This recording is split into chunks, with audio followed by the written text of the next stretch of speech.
Commissioner Garcia Richard. Yeah. Treasurer Eichenberg. Present. Secretary Romero. Commissioner, I believe she's involved in the special session and is not able to join us this morning. Okay. Peter Frank. I'm here. Linda Eisen. Present. Tim Jennings. Here. Harold Lavender.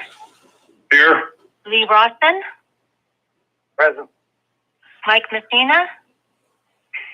Present. And Nick Tayet. Here. You do have a quorum. Great, thank you so much. If I could get a motion for approval of the agenda item 1C. So moved, Harold. I second Linda. Peter. Okay, we have a motion by Member Lavender and a second by Member Frank.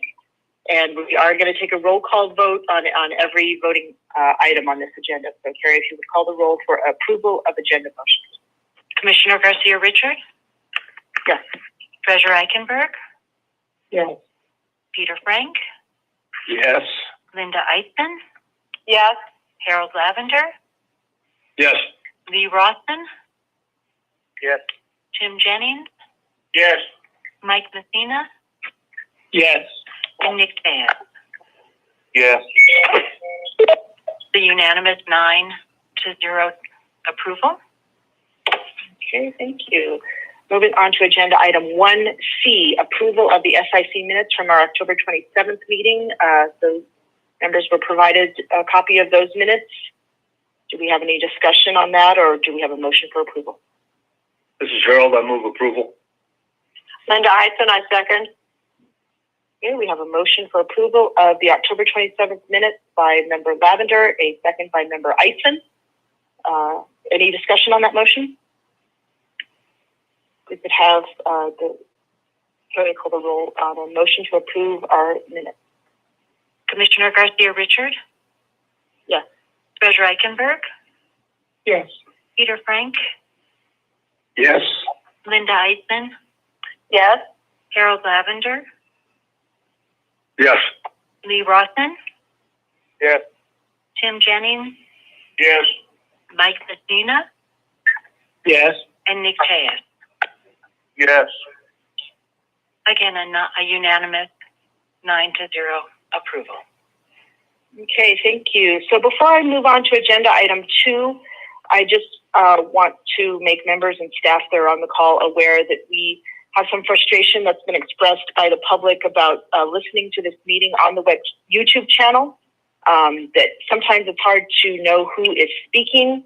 I will try to identify folks as much as possible, especially members, but if people can give their name before they speak, I think that makes it easier since we're not on video and this is a public meeting that is accessible to the public. I would appreciate folks identifying themselves before they speak.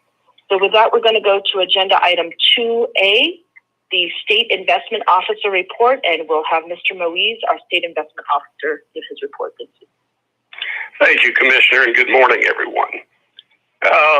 Taking a look at the briefing document, which has been submitted to you in your materials, the first item is our current net asset value of the investments which we are managing.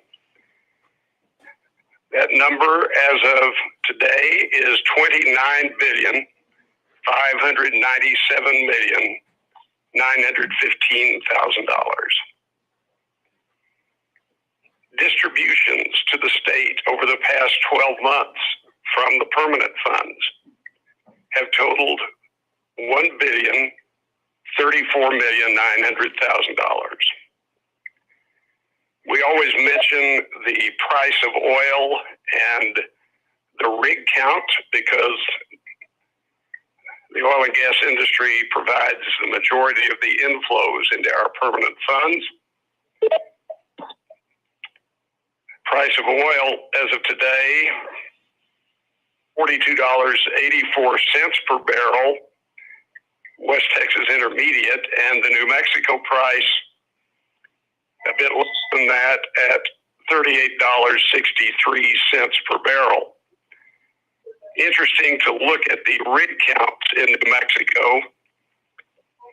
As of November 20th this year compared to that same date last year, this year we have 55 active rigs, and last year we had 105 active rigs. I also think it's important for us to keep in mind item number 4B, the Tax Stabilization Reserve Fund as of the end of October held $1,304,000,000. And also as of the end of October, the Rural Libraries Fund had increased in value, and it is now $3,037,000. I want to stop briefly here to acknowledge the fact that John Bingaman has been a major or an integral part of the State Investment Council's activities since he joined the governor's staff as her chief of staff when she came into office. As I think all of you know, John has decided to go back into the private sector. I doubt seriously that he's listening to this call, but I do want to thank him and acknowledge him for all the good work he did, helping to guide our efforts. Going on down a bit further on the briefing document to item C, council matters, I think all of you realize we do not have meetings scheduled for December, either council or committee meetings. Under operations, as I report to you periodically, we are recruiting several staff members. Vince has identified an excellent candidate for our new fixed income asset class director. We're not quite ready to announce that yet, but we'll be requesting authorization to make an offer to that individual. That search is now complete. Charlie has identified an excellent candidate for a contract employment position as an analyst for communications, legislative, and client relations, and we are seeking approval to make that offer. We continue to search for a financial analyst for Brent's group, and he can add to that if there's anything he would like to mention. Brent will be reporting to us on the recent audit committee exit conference with our auditors. Under external relations, let's just reflect briefly on the New Mexico Recovery Fund. This is the $100 million that has been allocated for loans to New Mexico businesses. Let me give you a little bit of detail on that, which I think you'll find interesting. Funded loans total $41,200,000. Loans for which due diligence has been completed total 7 for $24.350 million. So we have a total of 23 loans that are either funded or in the final stages of due diligence, that is legal documentation, for a total of $65,550,000. Geographic diversity of loans to those businesses, both in the funded and in the legal categories, include Albuquerque, Santa Fe, Las Cruces, Taos, Rio Rancho, and Farmington. Under industry diversification, for the funded loans, 56% of them go to the accommodation and food services sector, 20.6% to the manufacturing sector, and 7.3% to professional, scientific, and technical services. We'll be reporting that monthly. in that much detail, which is a little bit more than we usually have. Then we have the Small Business Recovery Act, which was the $400 million, actually $450 million, approved by the legislature in the most recent session. 100 million of that was sent to the New Mexico Finance Authority for administration of that program. They have returned 60 million to us because it was not called, and they have deployed a little less than I shouldn't say a little less, quite a bit less than the $40 million that remains, somewhere between $20 and $25 million. I believe the legislature will be addressing changes to the requirements of that fund either today or beginning in January. Brent will be commenting on our budget hearing, which was held on November 16th. All the budget requests that we heard were tabled and will be considered further by the committee. Investments and Pensions Oversight Committee was scheduled to meet this afternoon. They have canceled their meeting, obviously, in light of the special session. Revenue Stabilization and Tax Policy Committee is scheduled to meet on December 15th, and we will see if that develops and if we are asked to participate in that meeting. Please take a look, if you would, at the investment dashboard, 2 pages that we provide to you in the materials each month. And I call your attention specifically to the fact that we have reached a new high net asset value, also known as assets under management, as of November 16th of $29.651 billion. I also would like you to focus on the bottom box on the first page of that dashboard, the net asset values of the land grant as opposed to the severance tax permanent funds. Severance tax is relatively flat, as you know, and land grant continues to grow. I also think it's important to look at the contributions and distributions from the funds. That's the second box down on the right-hand side of the first page of the dashboard. You can look at the totals, and that also conveys an important message. Brent will comment to you on special items pointed out in the investment holdings report, so I will pass on that. And Commissioner, that concludes my report. Thank you, Mr. Moise. And do we have committee questions on the SIO report?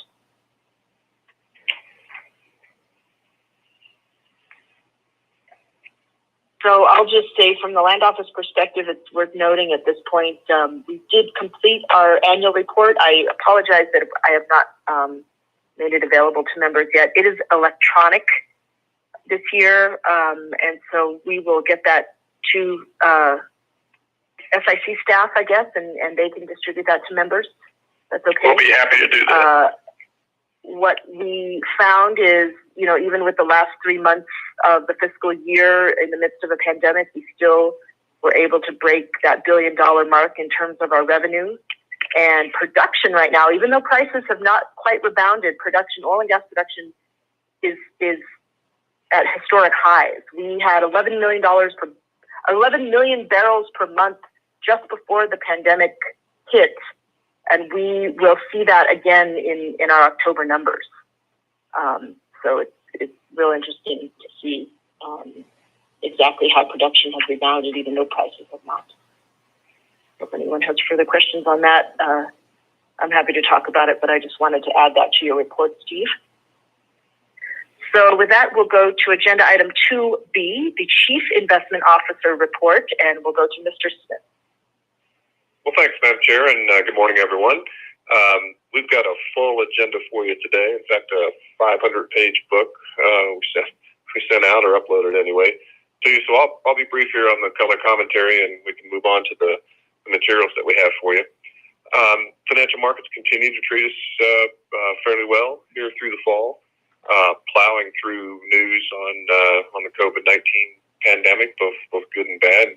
Good on the side of vaccines, and a little bit worse on containment and spread. But plowing through that, plowing through the federal elections, high activity from the central banks and so forth. A lot of unusual things happening, and markets just moving right through most of that, and still treating us pretty well. You'll see some moderation in performance when we get to those reports, but still good positive numbers. The economy is definitely on the upswing in the third quarter. We're not quite back to where we were in terms of gross domestic product here in the U.S. We need about 15% or so growth in the fourth quarter here, and that's unlikely to happen. So we're still on track for that first or second quarter of next year to surpass where we were prior to the pandemic and have the economy back on good footing. So with that, Madam Chair, we can talk about anything the council would like, but we've got performance reports and lots of things to talk about within those. So I'll stand for any questions, and if none, pass on to RVK for the first performance report. All right, thanks, Vince. Let me first go to council for questions for Vince. All right, if we could go on to agenda item 2C, we will hear from RVK on the performance report. And do we have Matthias or Marcia with us today? We have both of us today. Great. All right. Thank you. Yes. Good morning, everyone, and thank you, Madam Chair. Vince, thanks for your comments. This is Matthias Bauer with RVK, and we do have the third quarter executive summary for you today. You'll hear from your private asset consultants as well, so I think you'll get a pretty detailed account of total performance through the third quarter. I'll make just a couple capital market comments before Marcia provides you with the actual portfolio details. And I'd like to start you off on page 21 of the materials. The bottom left, you'll find the market performance for all the various asset classes. And as Vince alluded to, they were really positive across the board. The capital markets continue to do quite well. And in the case of equities, resoundingly so. So particularly in foreign markets now, which is a little bit of a change compared to what we've seen for quite some time. You also notice that emerging markets were up nearly 10% just for that quarter alone.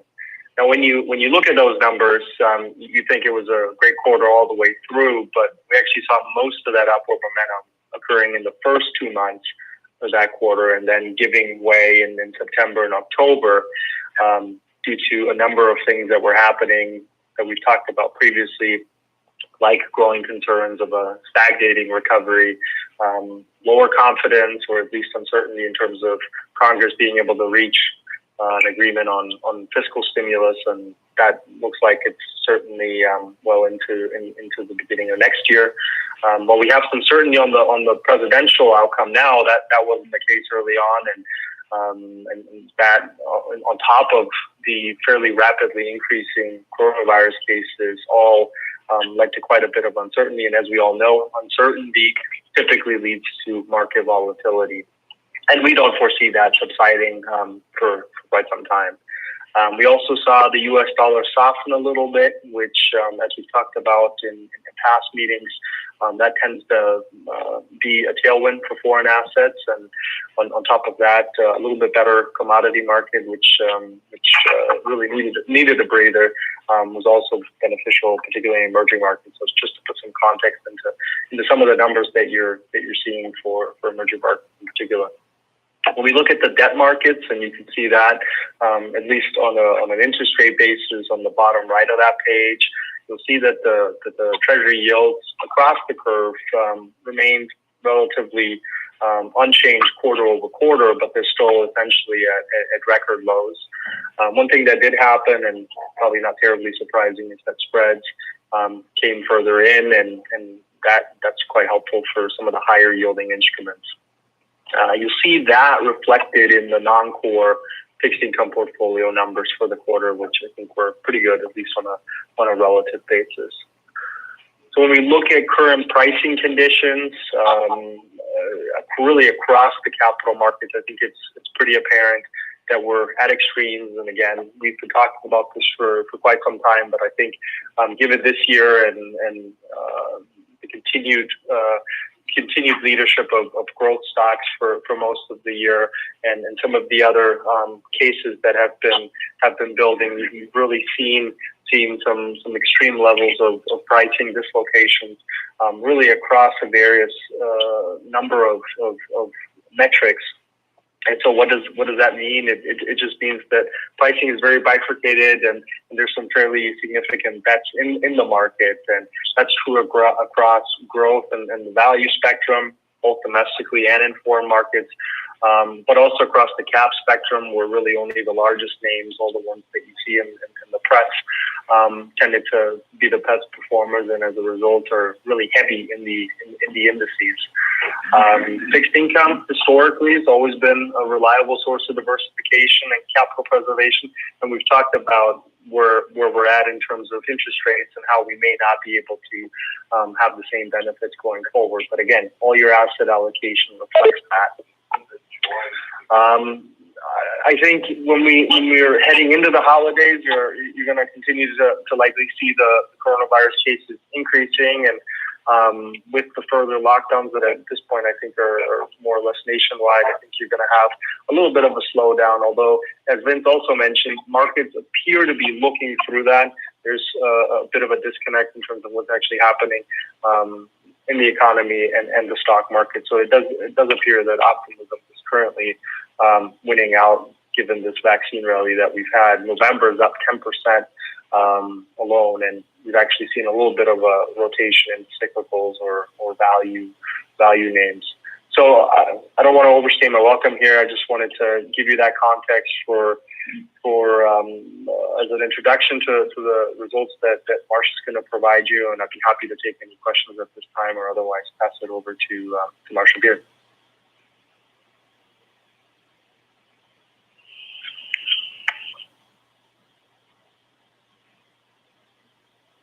No questions? Thank you. Why don't you continue? Mm-hmm. Thank you, Madam Chair. This is Marsha Beard with RVK, and I'm going to ask you to go to page 24. Before we talk about performance, we'll look at where your allocations are versus your target. Page 24 looks at the land grant and severance. You'll see a couple no's on the left side of the page at land grant that's saying that relative to your interim target, you're not within your range. You're in the case of core fixed income, slightly over as you're funding into non-core, so you're slightly over in your core. That will change over time. And then on real return, you dropped below your minimum slightly. Again, that will build up and get into that target. The interim target is at 10%, and the long-term target into real return actually is 12%. So moving in that direction. Severance in line with its ranges. If we go to the next page, page 25, we look at the allocations versus on some of your other funds as well. You'll notice some no's there. Again, we've talked about tax stabilization and the water trust. Just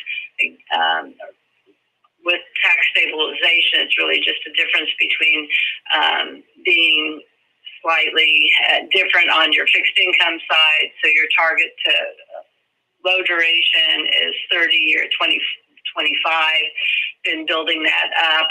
And then you'll notice on the water trust, slightly over on your range there for equities. And again, the market has helped you get there. So those are the other allocations. If we go to performance on page 27, we're comparing the performance here of the land grant and the severance tax versus what your expectations are in your policy. In your investment policy, we look at a 5-year period, and you can see by the yes on the right-hand side of the page that the land grant has met its policy objective. Your 5-year return is was 7.52, slightly ahead of your benchmark, so you met your policy target there. On the severance, a different answer to that, underperformed that 5-year by 36 basis points, so that you can see a no in the column. And then down below, we show you the other time periods as well. Certainly, the quarter on an absolute basis was a strong quarter, up 5% for the land grant. Not as strong for the severance, but still up 4% just for the quarter. And we'll look at that difference here. So let's go to that difference. First, we're looking at the quarter for the land grant on page 28. Again, most of you hear RBK say this all the time, and that most of the return can be attributed to the allocation decisions you make. The green was the land grant's performance. The blue was the interim target performance, so slightly underperforming there. If we look at the columns down below, again, most of your return on the left side is coming from your allocation decision. Pretty flat relative to any tactical differences. It was actually a slight positive. The next line is looking at really asset class structures versus their benchmark, and a slight negative there. We've talked about this before. Your staff at RBK, we are reviewing benchmarks, and we'll be bringing that to you in 2021. So there's some of these, you just can't go in and invest in the benchmark. You're a little bit different on your non-core fixed income, especially, and that's been a topic of discussion in the benchmarking review. And then on the manager value add, a slight negative here for the land grant. So some underperformance and some outperformance, but underperformance slightly on U.S. equity, real return, slight underperformance, and then private equity as well. If we look at the same data for the quarter for the severance tax, that's on page 30. And when we look at the manager skill or the manager value add, which is the purple in the far right column on the bottom, you see the main difference between land grant is the private equity performance. Private equity trailed as I mentioned, for the land grant, but not to the degree it did for the severance. So I think it was a negative 0.17 for land grant. Here it's a negative 0.93.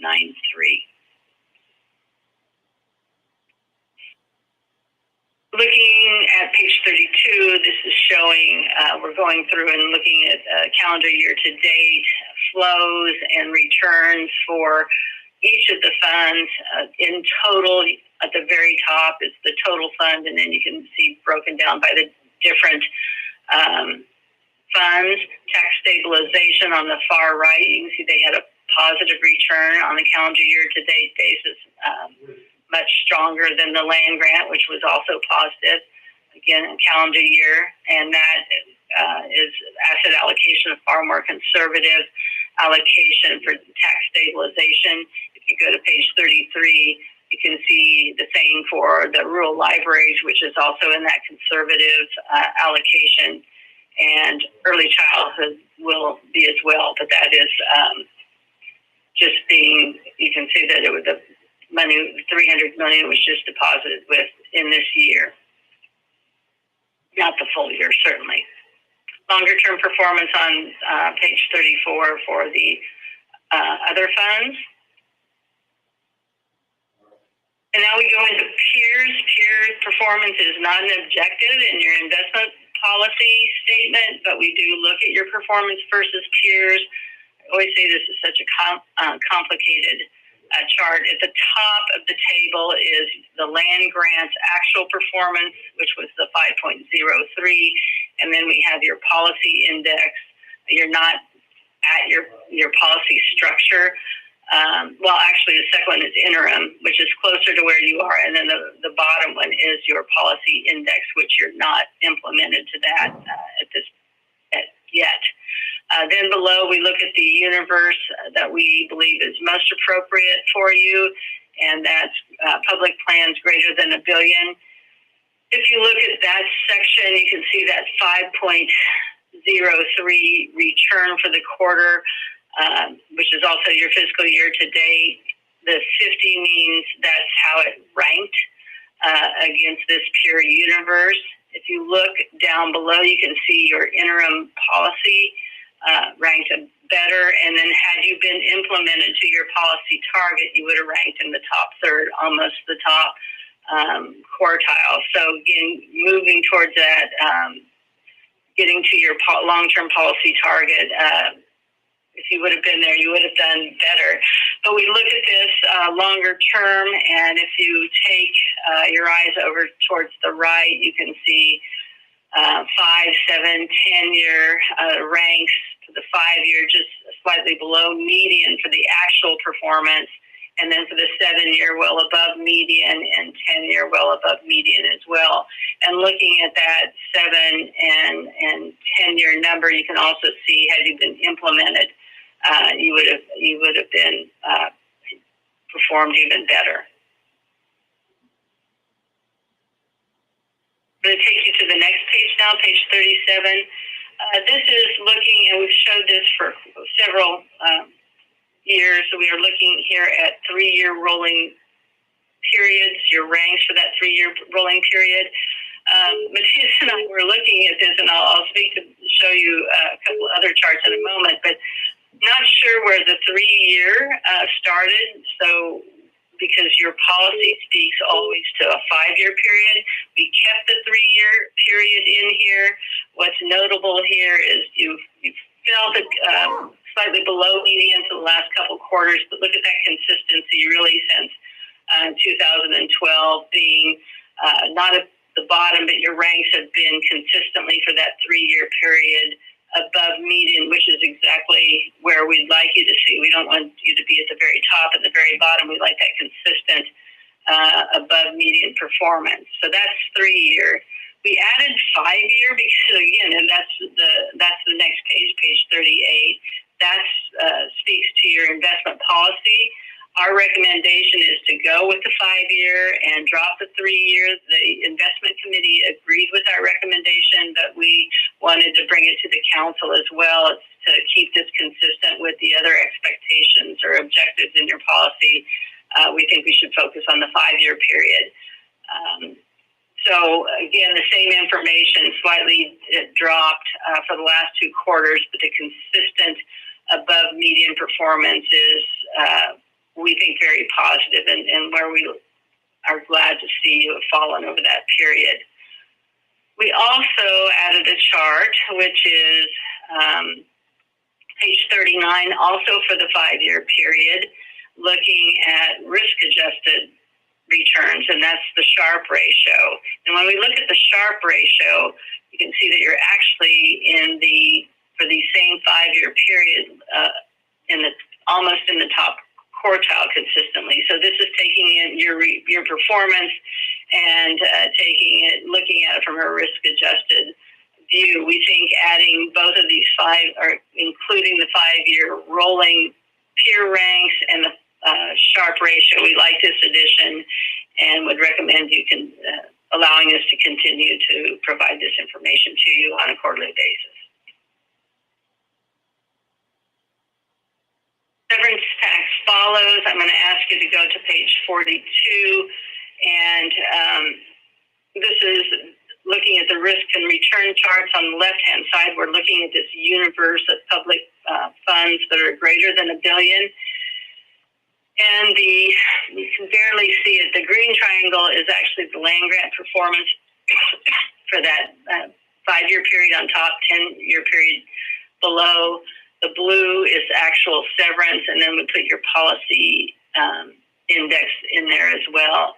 So what this chart tells us is for the 5-year period ended September 30th, the land grant and the severance tax fell slightly below median, but got there at far less risk. So if we look at the actual this 5-year chart, you had 99% of the median return, but you only had 79% of the median plan's volatility.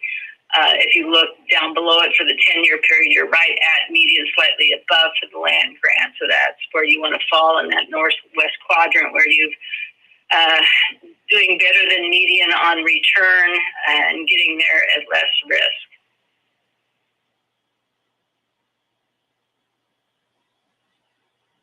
If we move forward to asset class, just a snapshot on page 44, looking at all the composites versus their benchmarks.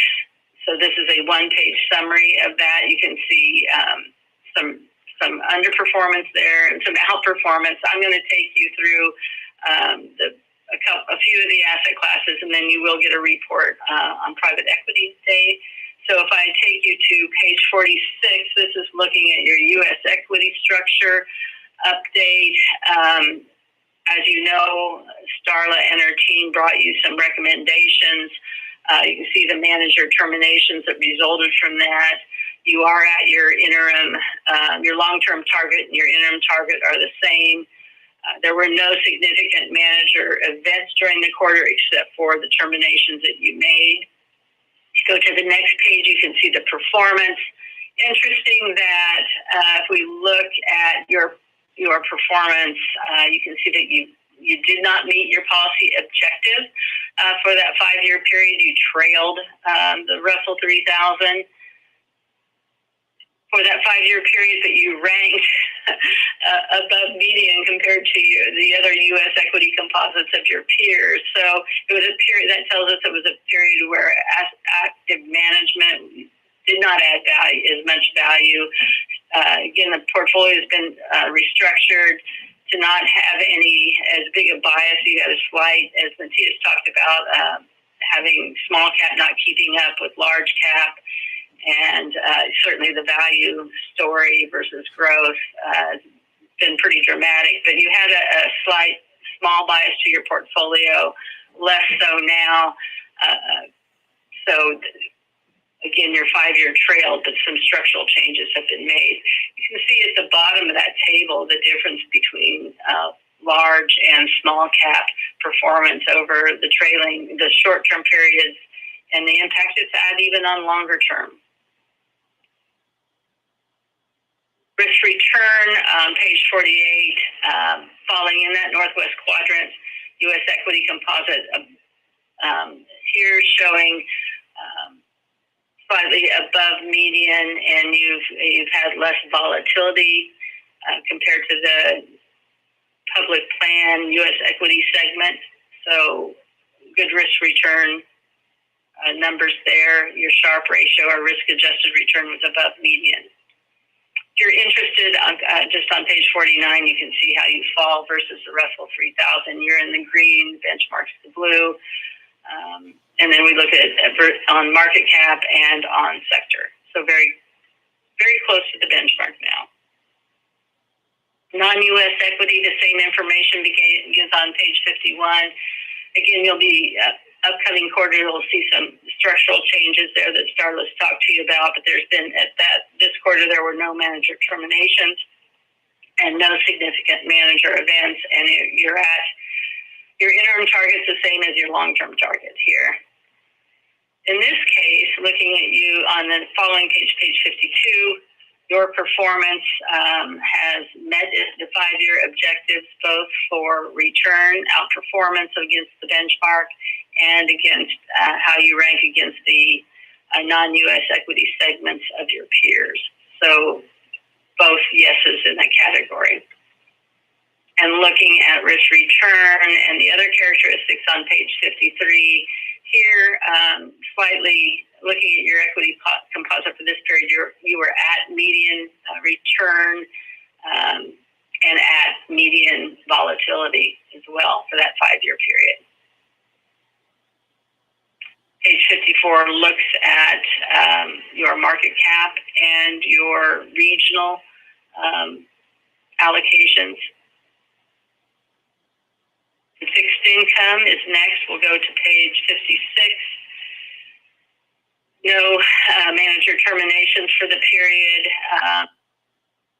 You can see that you're not at your interim and your long-term, you're not at your long-term target yet for fixed income, but you're moving in that direction. And there were no significant manager events during the quarter to report. Page 57 looks at performance. Meeting the expectation for your core fixed income, both against the benchmark and against peers. And on non-core, also outperforming your policy objective for that 5-year period. And there's no non-core peer universe to rank you against. So all yeses on that page as well.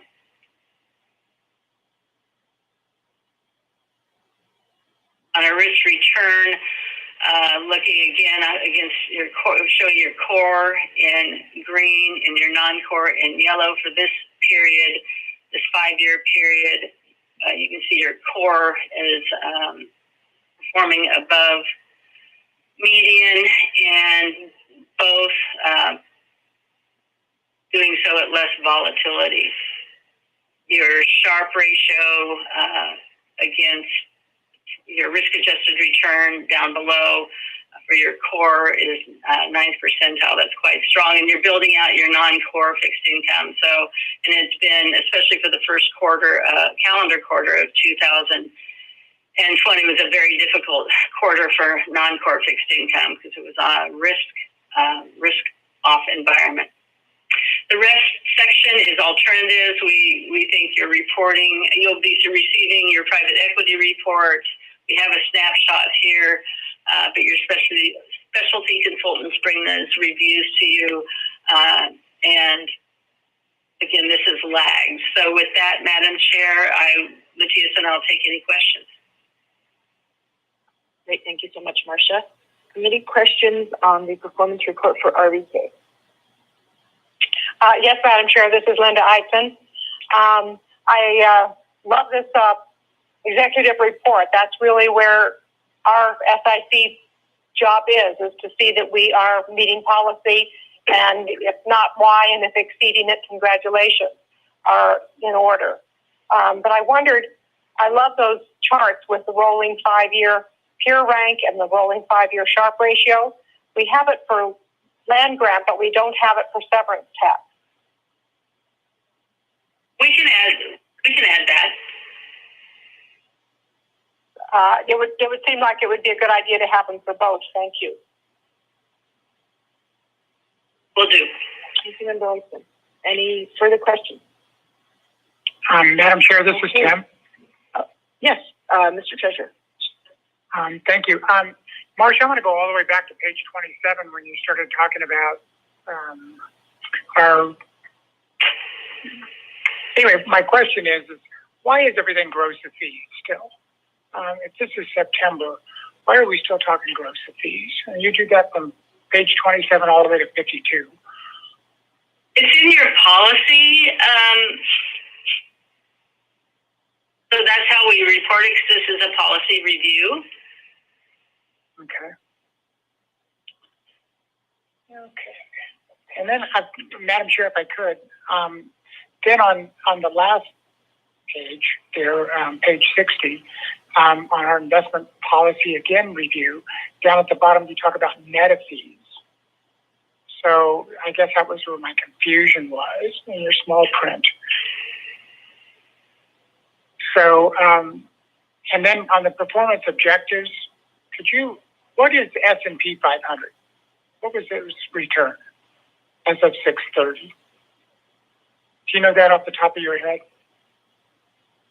The S&P on public market, yeah. As of September? No, as of June. I can pull that up here.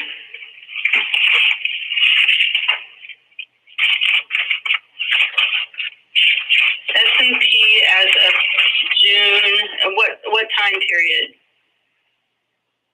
Treasurer? 5 year. The 5-year for the S&P was 10.73.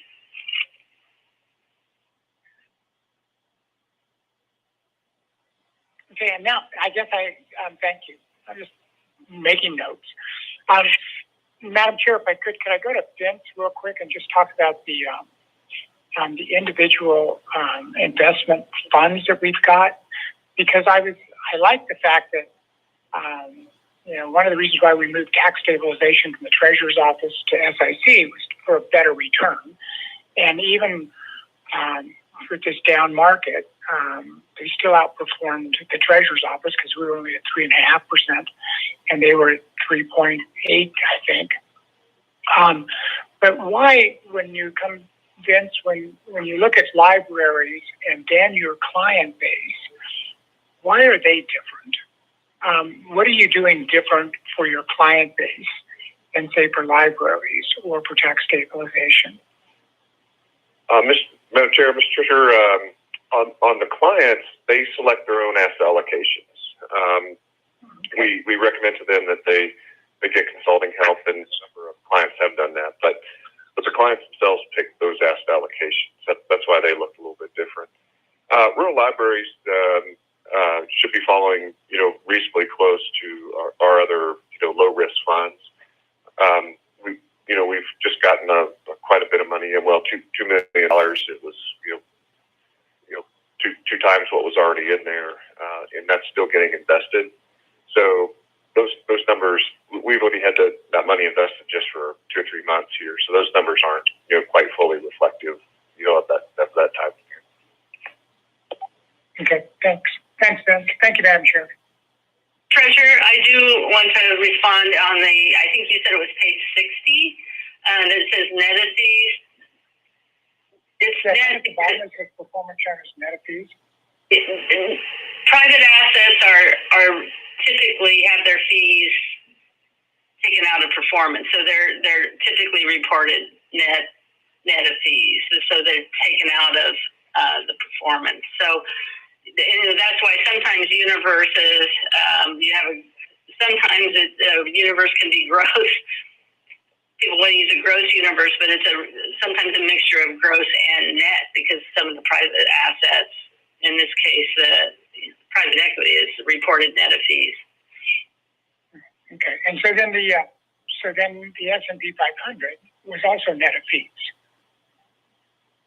When you told me it was at 10.81 or something, or 7.3, I think you said. That's just the index. Yeah, If you had a passive, there would be some.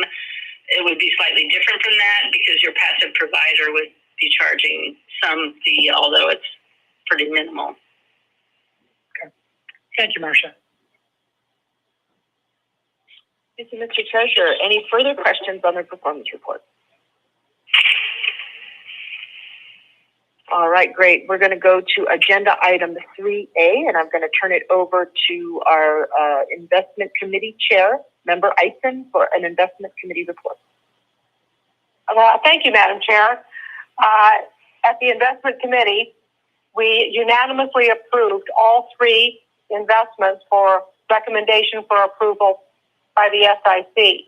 Please note that 2 out of the 3 of those are what we call re-ups, meaning that they are the same investment as we had previously invested in, but the former investment now is maturing, so they started a new fund with the same purpose, the same team, the same goals, the same fees, the same investment technique. I mean, they're just re-ups. Normally, we would do those under a consent agenda, where we don't give an in-depth review of those at the SIC level, although we do at the CIC level. But the State Investment Office decided that at this time they would provide all the information on all 3 investments to the SIC for their review. Also, we noted that real return structure study is due every 3 years, and one is anticipated in April next year. So that will be a good in-depth review of that asset class, which has had very different returns depending upon whether they're the financial assets or the real assets. So we'll be looking forward to that real return structure study. It was also noted that we should be expecting an illiquidity premium on performance of the private equity over public equity. And as we review that asset class today in a quarterly review, we might look at that because normally you would want to have a higher return on private assets than on public assets. And we haven't in that asset class yet. Also, as RVK mentioned to you, they will be doing a benchmark study with the State Investment Office and coming up with perhaps some tweaked benchmarks that better suit our particular investments later in 2021. Also, be advised that the revised New Mexico Renewable Energy Investment Strategy Plan was not brought before the investment committee, so any input from all members will be at the SIC level today. Thank you, and that's my report. Thank you, Chair Eitzen. Any questions on the investment committee report before we move into looking at the individual investment recommendations? Madam Chair, this is Tim, and I have a question for Linda, if I could, or Member Eitzen, excuse me. Mr. Treasurer. Thank you. Linda, when I was looking at the Blackstone and the Biomed, did you guys take into consideration the stakeholder concerns of this particular manager?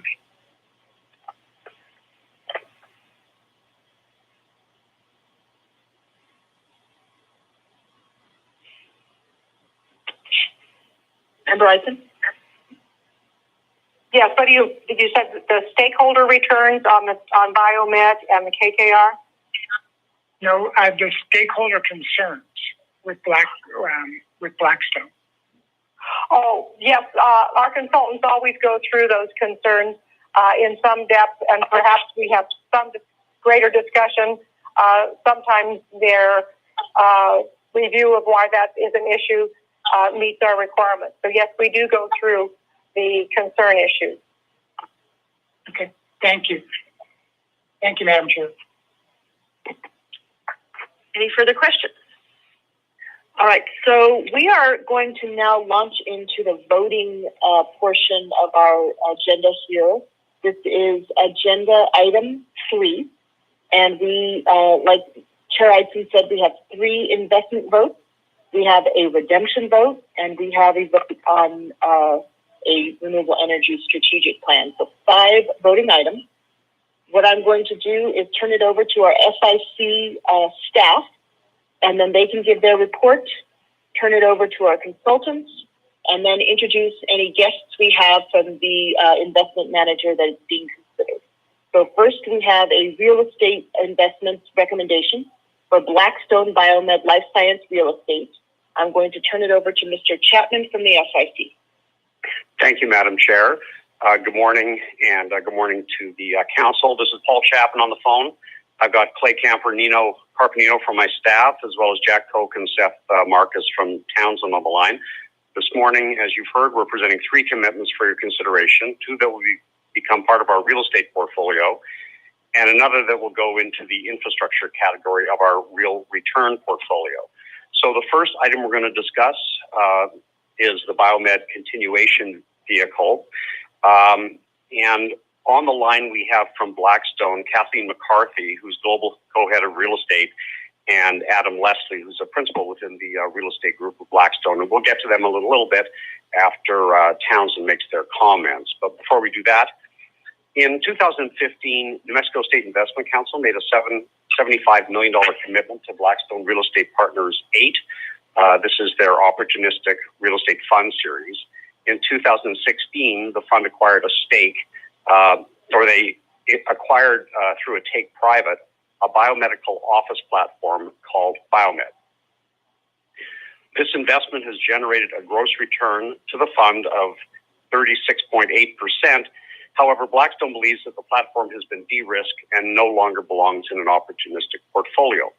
So Blackstone Blackstone intends to sell the entire Biomed platform into a new open-ended fund vehicle called Blackstone Biomed Life Science Real Estate, which is referred to in the Townsend materials as the Biomed Continuation Vehicle. Staff and Townsend recommend a $50 million commitment to the continuation vehicle, which is effectively a $25 million increase to our current exposure to the Biomed platform within BREP 8. I know that Jack Koch will be discussing the portfolio composition, some key risks and conflicts, but I do want to point out the reasons that staff recommends your approval of this commitment. First, it has an attractive gross IRR projected of 14%, 12% net, which is a value-added return for what we think is a core plus risk profile. Second, the life science space has strong demographic tailwinds, as the aging baby boom population will drive higher per capita spending on healthcare, including pharma spend. Third, the biomedical office is a differentiated strategy, which is very location dependent, requires higher ceiling heights, higher floor load capacities, greater air circulation, and other sort of physical attributes that are different from traditional office. Fourth, Biomed has demonstrated higher occupancy rates, higher tenant retention rates, higher rent growth, lower landlord capex compared to traditional office buildings. Fifth, it helps us maintain our already low allocation to the office sector. You know, we're at 26.2% versus the Odyssey benchmark is at 33.9%. This is part of our strategy to be low on office, but this is the one shining sector or subsector within the office sector that we are happy to expand our exposure to. The portfolio demonstrated strong resilience through the pandemic, 100% of rents collected. It's well occupied at 97%, strong credit tenants, and a 7-year weighted lease term. So given the fund attributes, the portfolio fit, the attractive characteristics of the biomedical office sector, SIC staff believes that the proposed commitment to Blackstone Biomed Life Science Real Estate is appropriate for the New Mexico State Investment Council real estate portfolio. And with those comments, I'm going to have Jack pick it up. Great. Good morning, everyone. And as always, thank you for your time this morning. As Paul mentioned, this is the first of 2 real estate investments that we're going to discuss, and then Seth will pick up on the real assets investment after these 2 go through. So the Biomed Life Sciences real estate commitment that we're here to talk about is a $50 million commitment. That is, as Paul mentioned, a $25 million technically increase from your current exposure through your BREP 8 commitment to Biomed. The transaction initially back in 2016 involved the privatization of Biomed Inc., which at the time was an $8.8 billion life sciences office REIT that had about 16 million square feet of space. So Blackstone's strategy within their opportunistic funds is really buy the asset, fix the asset, and sell the asset. And I'm sure that Kathleen would probably articulate that as well in a bit. But the fix is now largely complete with Biomed.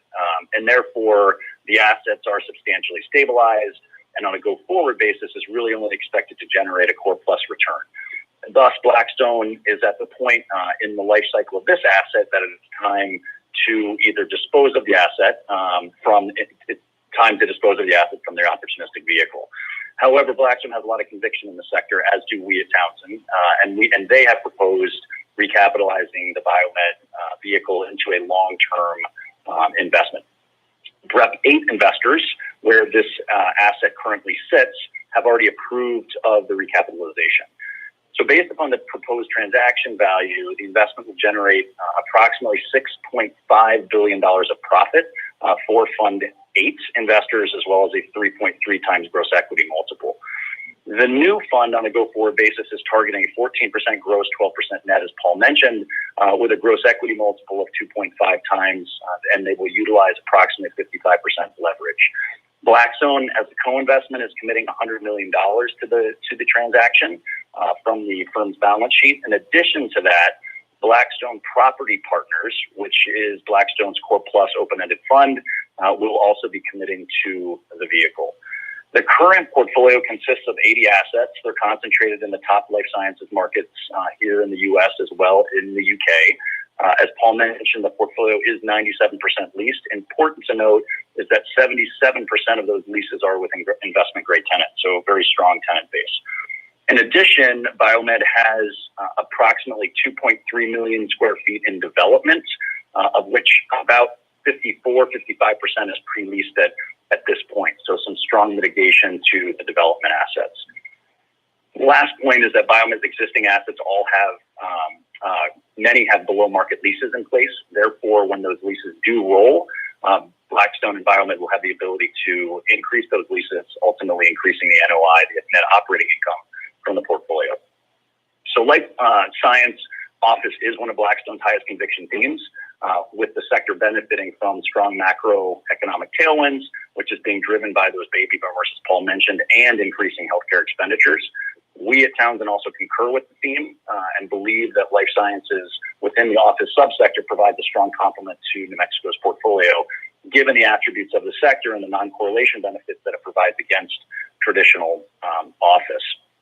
As we've outlined in our materials, a life science office is highly specialized space. It's primarily used by medical and tech companies that conduct research and development. The tenants tend to be much stickier than traditional office, and that's largely due to the high capital expenditures that they're required to put up front of their leases. That's paid for by the tenants, and therefore you have much higher retention rate over a longer period of time. The higher load capacity that Paul mentioned, the higher ceilings, the additional HVAC and power requirements also have historically limited new supply because of those additional building requirements. And therefore, we have pretty strong supply-demand dynamics within this space. Paul did mention that these assets have performed very well through COVID. All assets have remained open, and the portfolio does continue to see demand for space. Biomed has actually has executed about 30 leases and/or signed LOIs over this time period at strong releasing spreads. So very strong performance through the downturn. We've discussed Blackstone, the Blackstone platform in the past due to your current exposures. However, briefly, the firm was founded back in 1985. They've since become one of the largest alternative investment firms out there. Today, they have total AUM of over $560 billion. That is divided between real estate, private equity, credit and infrastructure, as well as hedge funds. Real estate currently represents about $170 billion of that total. The employees today number over 2,400 professionals. They have 32 offices around the globe, and they're publicly traded on the New York Stock Exchange. We've, as always, highlighted a number of advantages and potential issues in our document. That's included the historic performance from the advantages side, the overall life sciences sector attributes, as well as the firm resources and culture. In addition to that, we have highlighted a number of issues and concerns within the document, as well as their potential mitigants. We did discuss those at length at the investment committee. I'm happy to dig into that during the question and answer period in more depth if you all would like.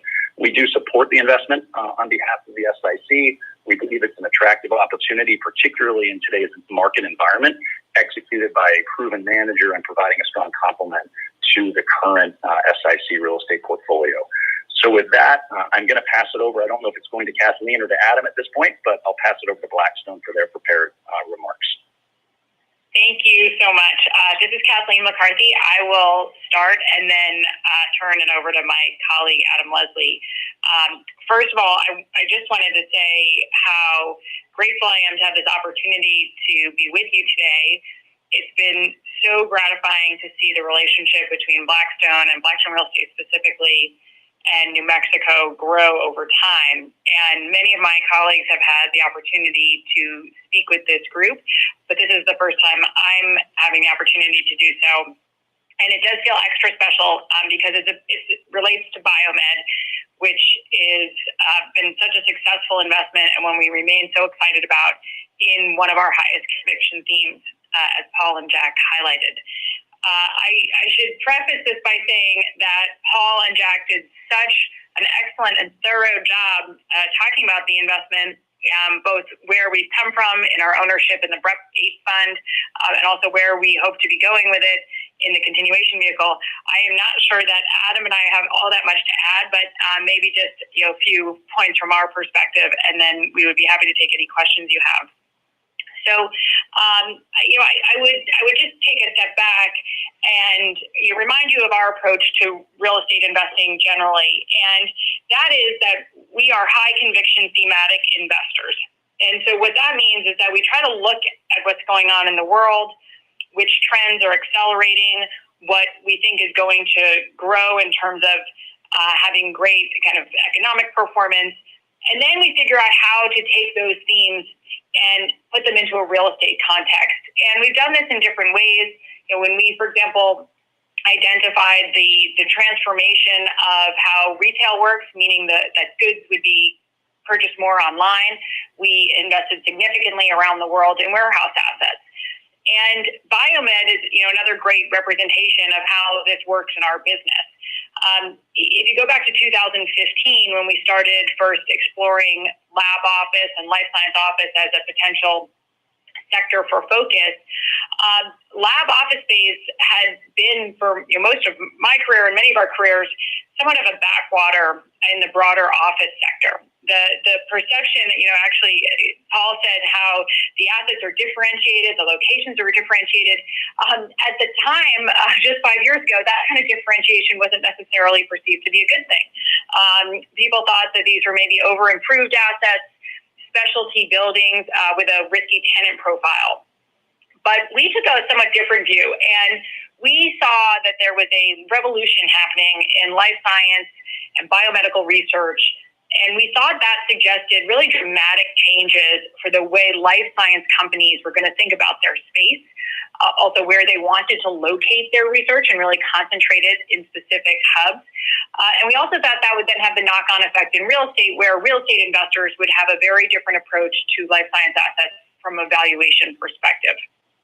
So we believe that one of our greatest advantages is the scale of our capital and our team. And our strategy and our method is really that if we like something and we like a theme and we believe it's poised to perform well, we try not to just make a few small investments, but rather really go all in with our capital and our value creation engines. And so as discussed by Paul and Jack in January 2016, Rep 8, along with some co-investors, took Biomed, which had been publicly traded private, in a nearly $9 billion transaction. And we had a very focused strategic plan for the company, which Adam is going to describe. And we have really, since closing in January 2016, moved all the way through that strategic plan, and found ourselves in a situation earlier this year where we felt it was time to start exploring exit options for the company.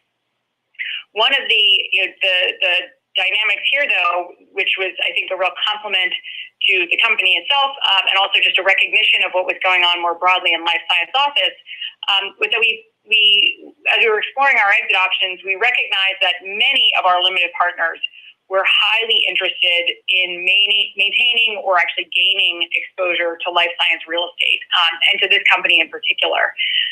And so we approached the Rep 8 investors and the co-investors with the idea of a recapitalization that would be tested in the market from a pricing perspective through a go shop process.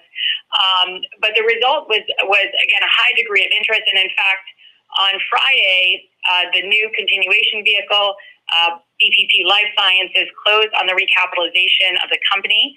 And this is created an absolutely excellent outcome for Rep 8 investors, as was referenced earlier, $6.5 billion of profits and a 3.3 times multiple on investment.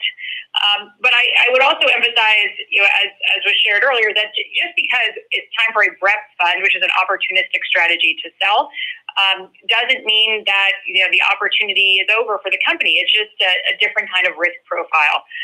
And so that's why we're here today speaking with you. It sounds like your investment committee, as well as the team at Townsend, really think that this company is poised for long-term continued success.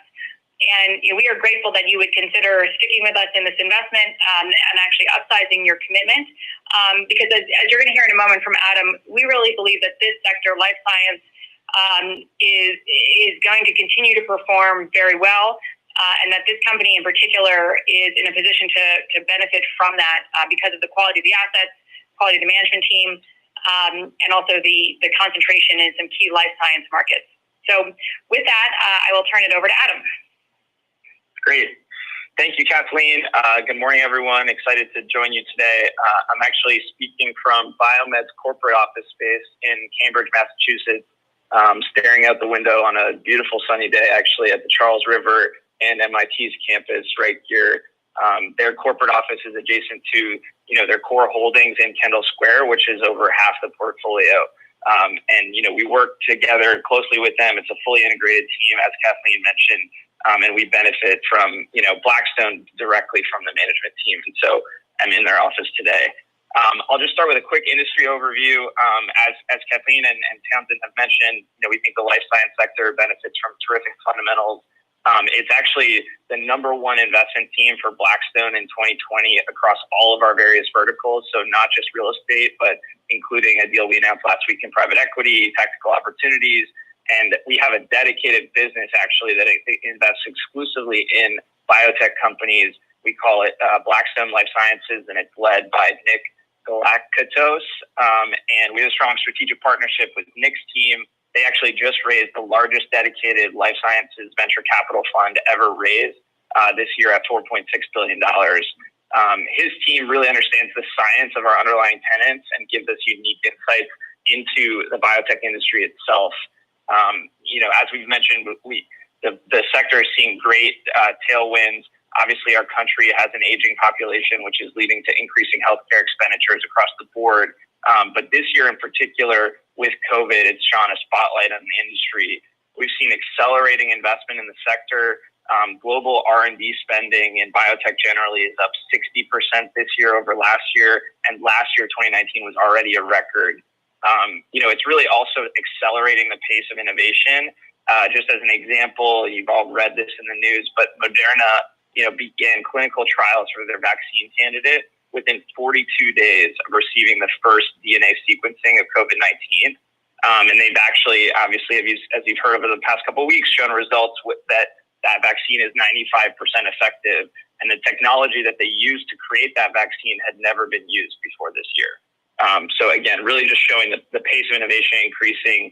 These companies are saving the world. They're allowing us all to be human again, to, hopefully travel again, visit family for holidays like Thanksgiving without concern of infecting, our loved ones and family.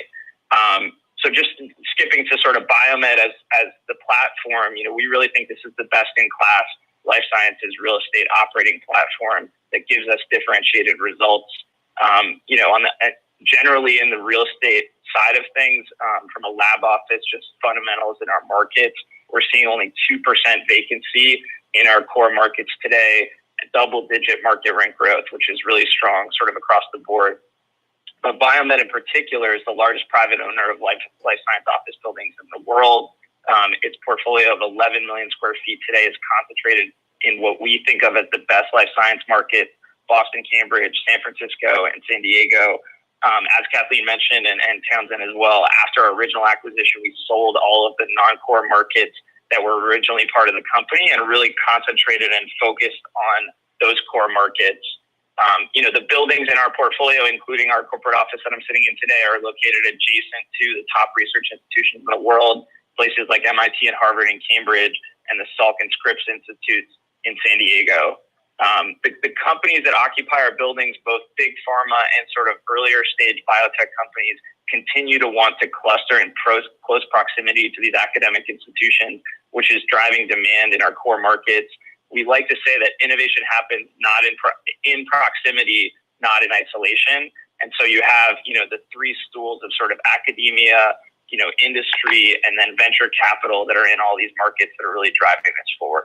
Our company, Biomed, is led by a truly differentiated management team that Kathleen mentioned that we upgraded during our ownership period. It's led by our CEO, Tim Schoen, and their whole team brings strong relationships with our major blue chip tenants that include Takeda, Pfizer, Merck, Beth Israel, all sort of household names that everyone's heard of.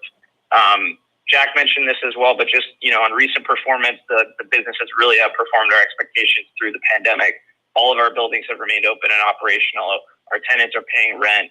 And importantly, they're actually using the labs and doing critical research, because that cannot be done like we all are working from home on your couch.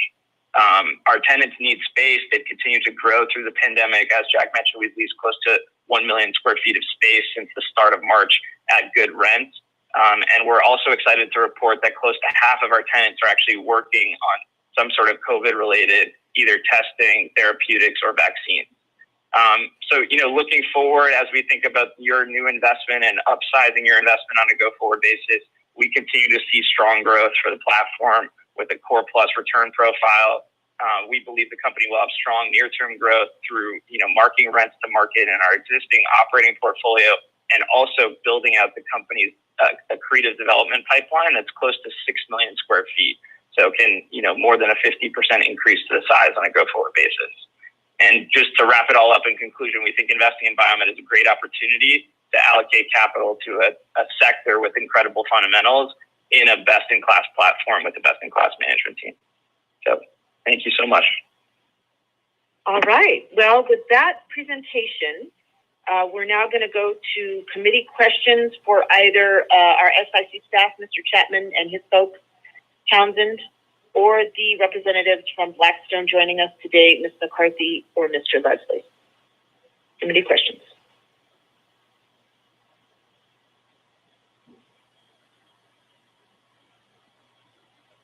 Any questions from committee?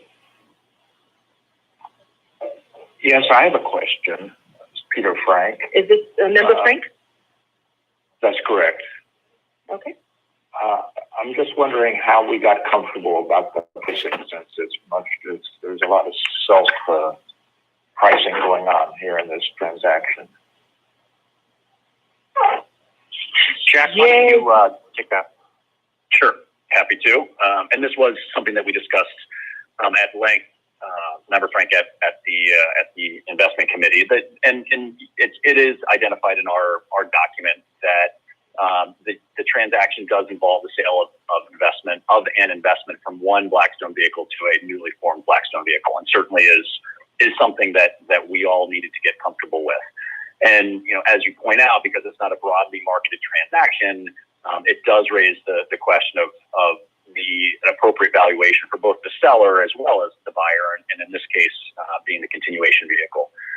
So Blackstone did introduce a process which we believe did provide a large mitigation to this related party transaction. That said, it's really difficult to say with 100% certainty that it's the best for both parties involved. However, we do believe that it is fair, and the fairness opinions provided by Morgan Stanley, as we mentioned in the materials. But in addition to that, the continuation vehicle, as well as BPP, the core open-ended fund, also had independent appraisals done on the valuations as well. So between those three appraisers and the process that Kathleen mentioned before, with Morgan Stanley conducting a 30-day, what's referred to as a go shop period, where they invited other parties to come to the table. So they did open it up to potential bidders to present an offer. We did ultimately get comfortable with that process. So I'm happy to go into more detail, but that was ultimately where the validation of the process took place. In addition to that, the valuation was largely based upon the public market comp, which is Alexandria, and we were able to get comfortable with their pricing vis-a-vis Alexandria. So happy to answer any other questions, though. I saw the go shop provision. Did anybody actually come forward and make a bid? This is Kathleen. I'm happy to address that. Morgan Stanley reached out to 14 bidders, and a number of them did sign confidentiality agreements and spend time in a data room that we with support from Morgan Stanley, filled with information on the company. Ultimately, we did not receive a permit.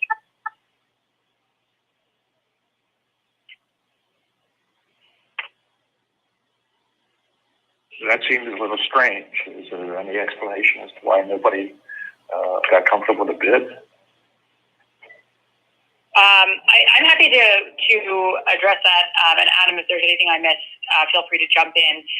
I think notwithstanding the attractiveness of both the sector and the company itself, this, first of all, is a very large transaction at a $14.6 billion valuation, which, as Jack referenced, has a number of different points that we used and received support from Morgan Stanley and other valuation firms in triangulating to that price. It is a very large price, and what the continuation fund offered to BREP 8 and the co-investors was a certain all-cash bid, effectively a floor in what is essentially an auction when you open up to the go shop process.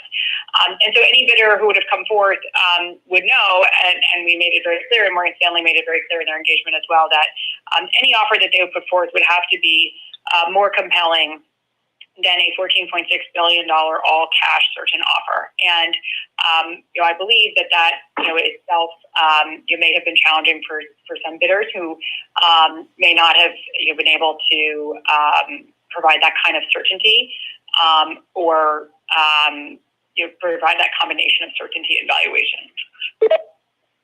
Yeah, and I would just add, Kathleen, that I think, obviously, we think that outcome validates that the continuation fund was the right sale, the optimal outcome for BREP 8 and our existing investors, which you guys also are. But as you think about getting comfort on a go-forward perspective and that this was the right value to be buying into and that we think that we can still see growth from this level, again, we really based that, the valuation was founded on Alexandria Real Estate, which is a public company, and we think almost a perfect comp for the biomed portfolio.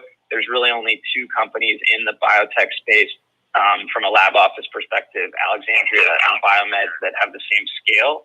And Alexandria, given they're public, has a lot of equity research coverage from analysts, et cetera. They currently trade close to their all-time highs. They're above where they were in February pre-COVID, and they trade at a 4.3% implied cap rate on their operating portfolio. And our valuation here at the $14.6 billion level for Biomed is a 4.5%, cap rate on the operating portfolio. So actually a slight discount from that perspective, but sort of in line with Alexandria in terms of where they've been trading. And we have a lot of overlap with Alexandria in terms of, the same market, same assets, same, performance. So.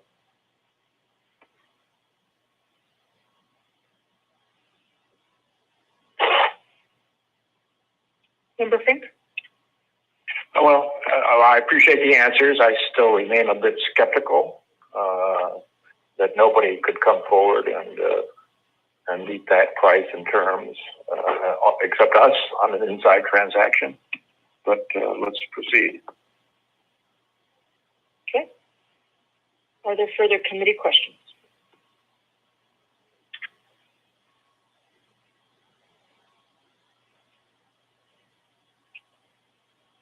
All right. With that, I believe we're ready for a motion to recommend the real estate Blackstone Biomed Life Sciences investment. Madam Chair, this is Member Eichmann. Based on the recommendations of the Council Investment Committee, Real Estate Advisor Townsend, SIC staff, and General Fiduciary Oversight of RVK, I move that the State Investment Council approve commitment of up to $50 million to Blackstone Biomed Life Science Real Estate Fund, subject to and contingent upon New Mexico legal requirements, New Mexico State Investment Council policies, negotiation of final terms and conditions, and completion of appropriate paperwork. This is Harold. I'll second. Okay, we have a proper motion and a second on the investment recommendation. Is there any discussion on that motion? Okay, with that, we will have Carrie call the roll for an investment into Blackstone Biomed Life Science. Commissioner Garcia Richard. Yes. Treasurer Eichenberg. No. Peter Frank. I will vote yes with some reluctance, but I'll vote yes. Linda Eisen. Yes. Harold Lavender. Yes. Lee Rothman. No. Tim Jennings.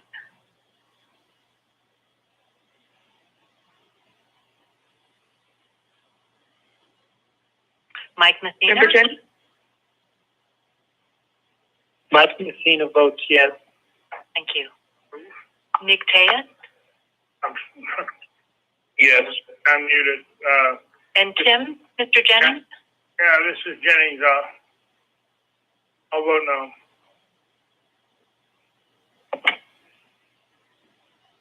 That's 6. So it's 6-3, yes, Commissioner. Okay, by a vote of 6-3, we have approved the investment into Blackstone. We thank the folks for being on the line with us.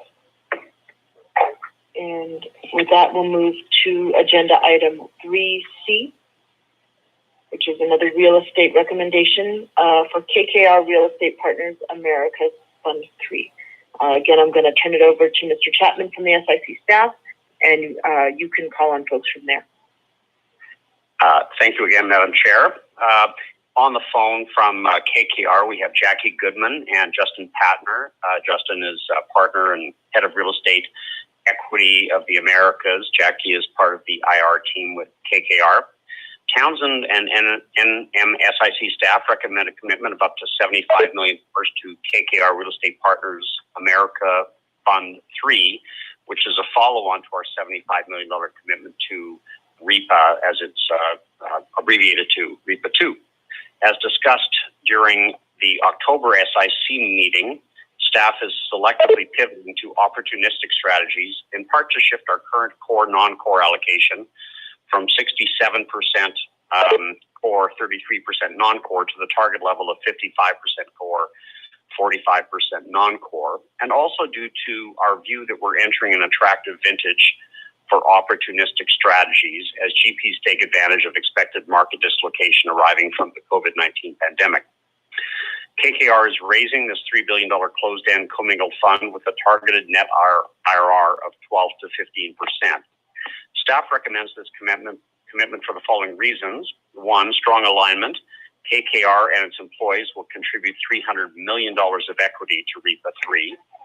2, strong returns from Fund 2, currently sitting at a 16.8% net IRR, which is impressive, especially given the adverse impact of COVID on the real estate asset class. 3, KKR has created a culture of sharing experience, insights, and connectivity across a fully integrated global real estate and credit platform, as well as with their global private equity platform.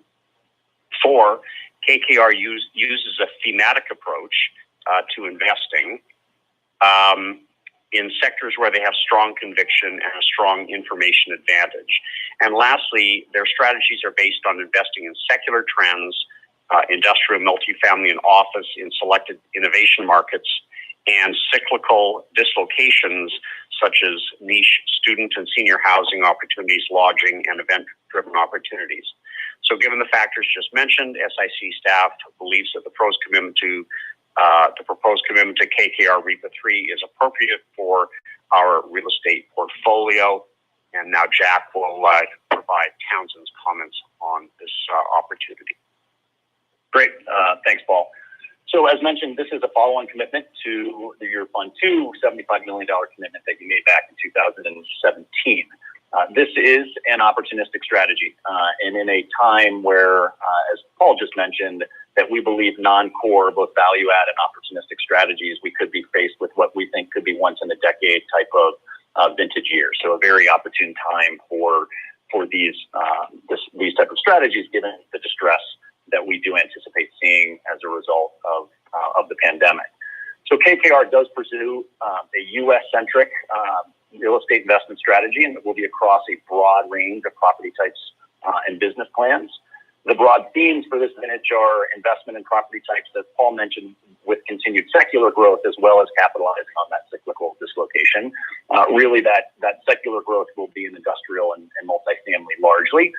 KKR targets the top 15 U.S. population centers. They also have the ability to look for other cities and areas that they believe are poised for long-term and outsized growth.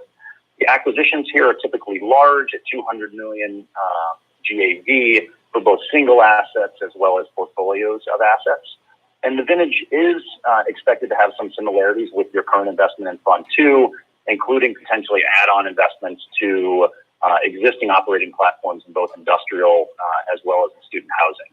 There will be little to no development exposure here, but the fund does have the ability to invest up to 15% in public security acquisitions of listed securities, preferred equity, and other related securities and REITs as well as REOCs. We think that's important right now, given the volatility that Matthias was actually talking about early on.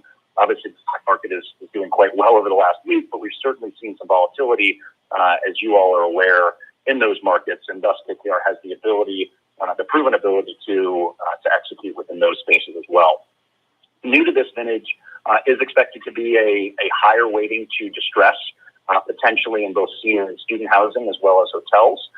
And as Paul mentioned, that target return of 12 to 15% net, they will utilize up to 70% leverage over their 8-year term. In addition to being an existing manager in your portfolio, many of you have likely heard of the KKR name. They're a very long established and well-respected and well-performing PE firm.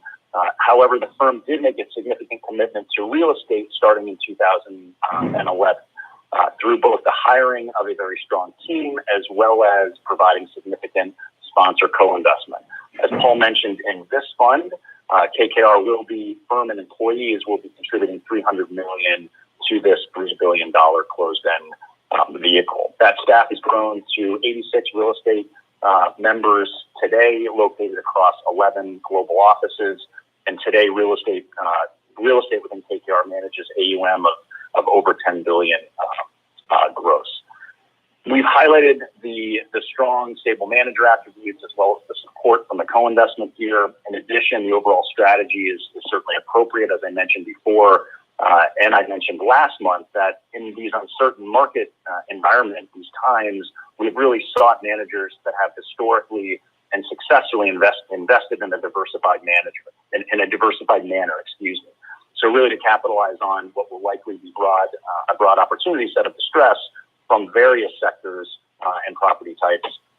We've looked for managers that have the ability to do that, have done that in the past. And KKR certainly fits that box. So as always, we've highlighted a number of issues and concerns as well. In our document, I'm happy to make some comments there during the question and answer period, but maybe at this point, I'll pass it over to Jackie and Justin from KKR to provide their prepared remarks. Great. Thank you very much. And good morning, everyone. I'm Jackie Goodman, and I'm part of the Client Partner Group at KKR. And I'm joined today by my colleague, Justin Partner, who's head of our real estate equity business in the Americas. Thank you, Paul and Jack, for the introduction. We've really valued our partnership with your team and appreciate the opportunity to present today on REPA 3. And importantly, we just wanted to say we hope everyone and their families are staying safe and well. With that, I'm going to turn it over to my colleague, Justin, who will provide some overview comments on REPA 3. Thank you. Thank you, Jackie, and good morning, everyone. Before I begin, I'd like to echo Jackie's sentiments and thank Paul and his team, as well as the council and your constituents for being such great partners and supporting us in REPA 2 and considering us for a follow-on investment in REPA 3. I thought I'd give you a brief overview of our real estate platform and then really focus on REPA 3 and end with just a performance update on the broader REPA strategy since inception. I'll do my best not to be overly redundant with the great introduction that Jack and Paul gave. And please, feel free to ask any questions and interrupt along the way. The REPA Fund Series is really the flagship strategy of the KKR real estate platform. But to really understand the Fund Series, which is an opportunistic strategy focused on investing in the United States, it's important to really have a feel for how it's positioned within the global real estate platform of the firm, but even more importantly, how it's positioned within the broader firm itself. As it relates to the real estate platform, as Jack mentioned, we have a global footprint with 11 offices and 86 investment and asset management professionals across the globe. We also have the ability to invest in real estate, but also to lend money to real estate owners. And finally, the global real estate team is run by one leadership group. and we work very hard to ensure that all of our real estate businesses are benefiting from the insights around global capital flows, the pricing of risk, and key observations around major industry and demographic trends that our colleagues across the globe are witnessing. As I mentioned, the real differentiation for our real estate strategy, however, is how our real estate business is positioned within the firm. At KKR, we are culturally and economically incentivized to collaborate with our peers and colleagues who work in and run different businesses across the firm. And it's this type of collaboration that leads to a tremendous amount of information sharing that enables our real estate team to identify key industry and demographic trends by, for example, working alongside our corporate private equity colleagues and our global macro team. It enables us to make better informed underwriting decisions around the credit of specific tenants by working alongside our corporate credit colleagues. And it helps us ensure that we're implementing the appropriate ESG framework to our investment decisions by working with our colleagues in our public affairs and impact investing businesses. And finally, and Jack alluded to this too, as did Paul, one of the key differentiators for our real estate business and our REPA strategy specifically is that we as a firm and the employees of the firm have and continue to be amongst the biggest investors across all of our real estate strategies. Specifically, we have committed over $3 billion of our own capital to a real estate strategy since inception. And the REPA Fund Series has been the biggest beneficiary of this capital commitment, with the firm and the employees having committed almost $900 million of our own capital alongside our investors since inception.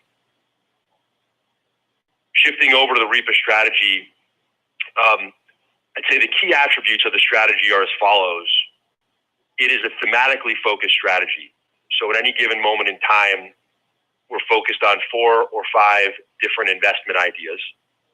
And I'd say that these investment ideas either fit into one of 2 categories. The first category is opportunities where we're out ahead of the rest of the market in terms of investing.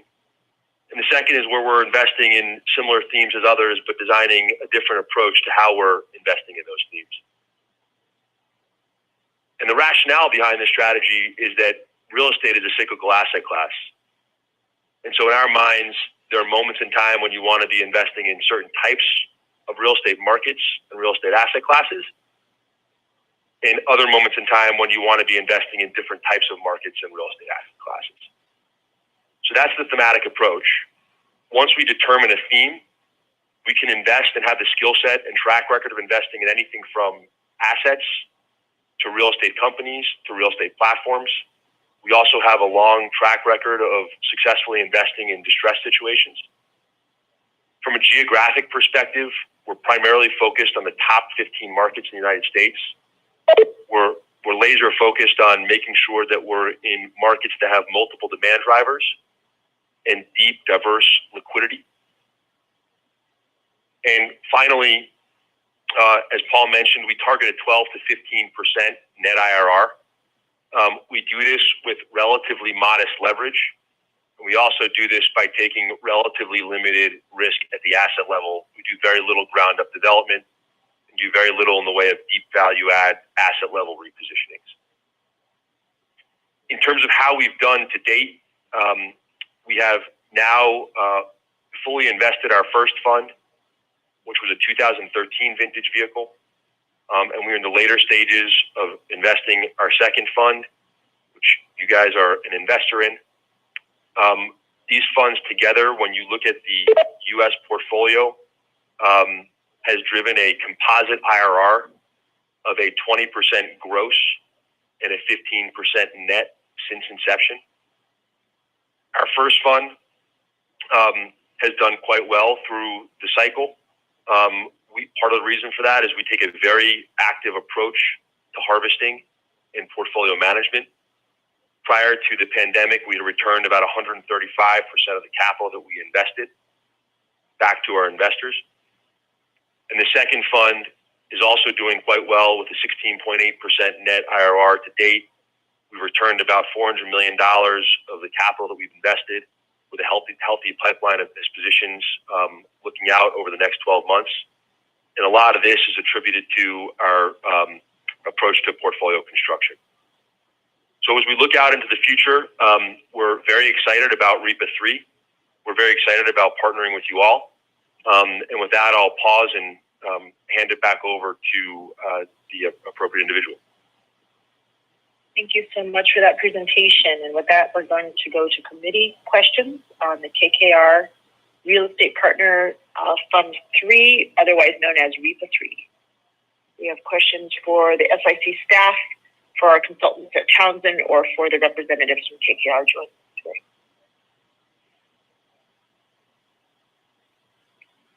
Questions from committee?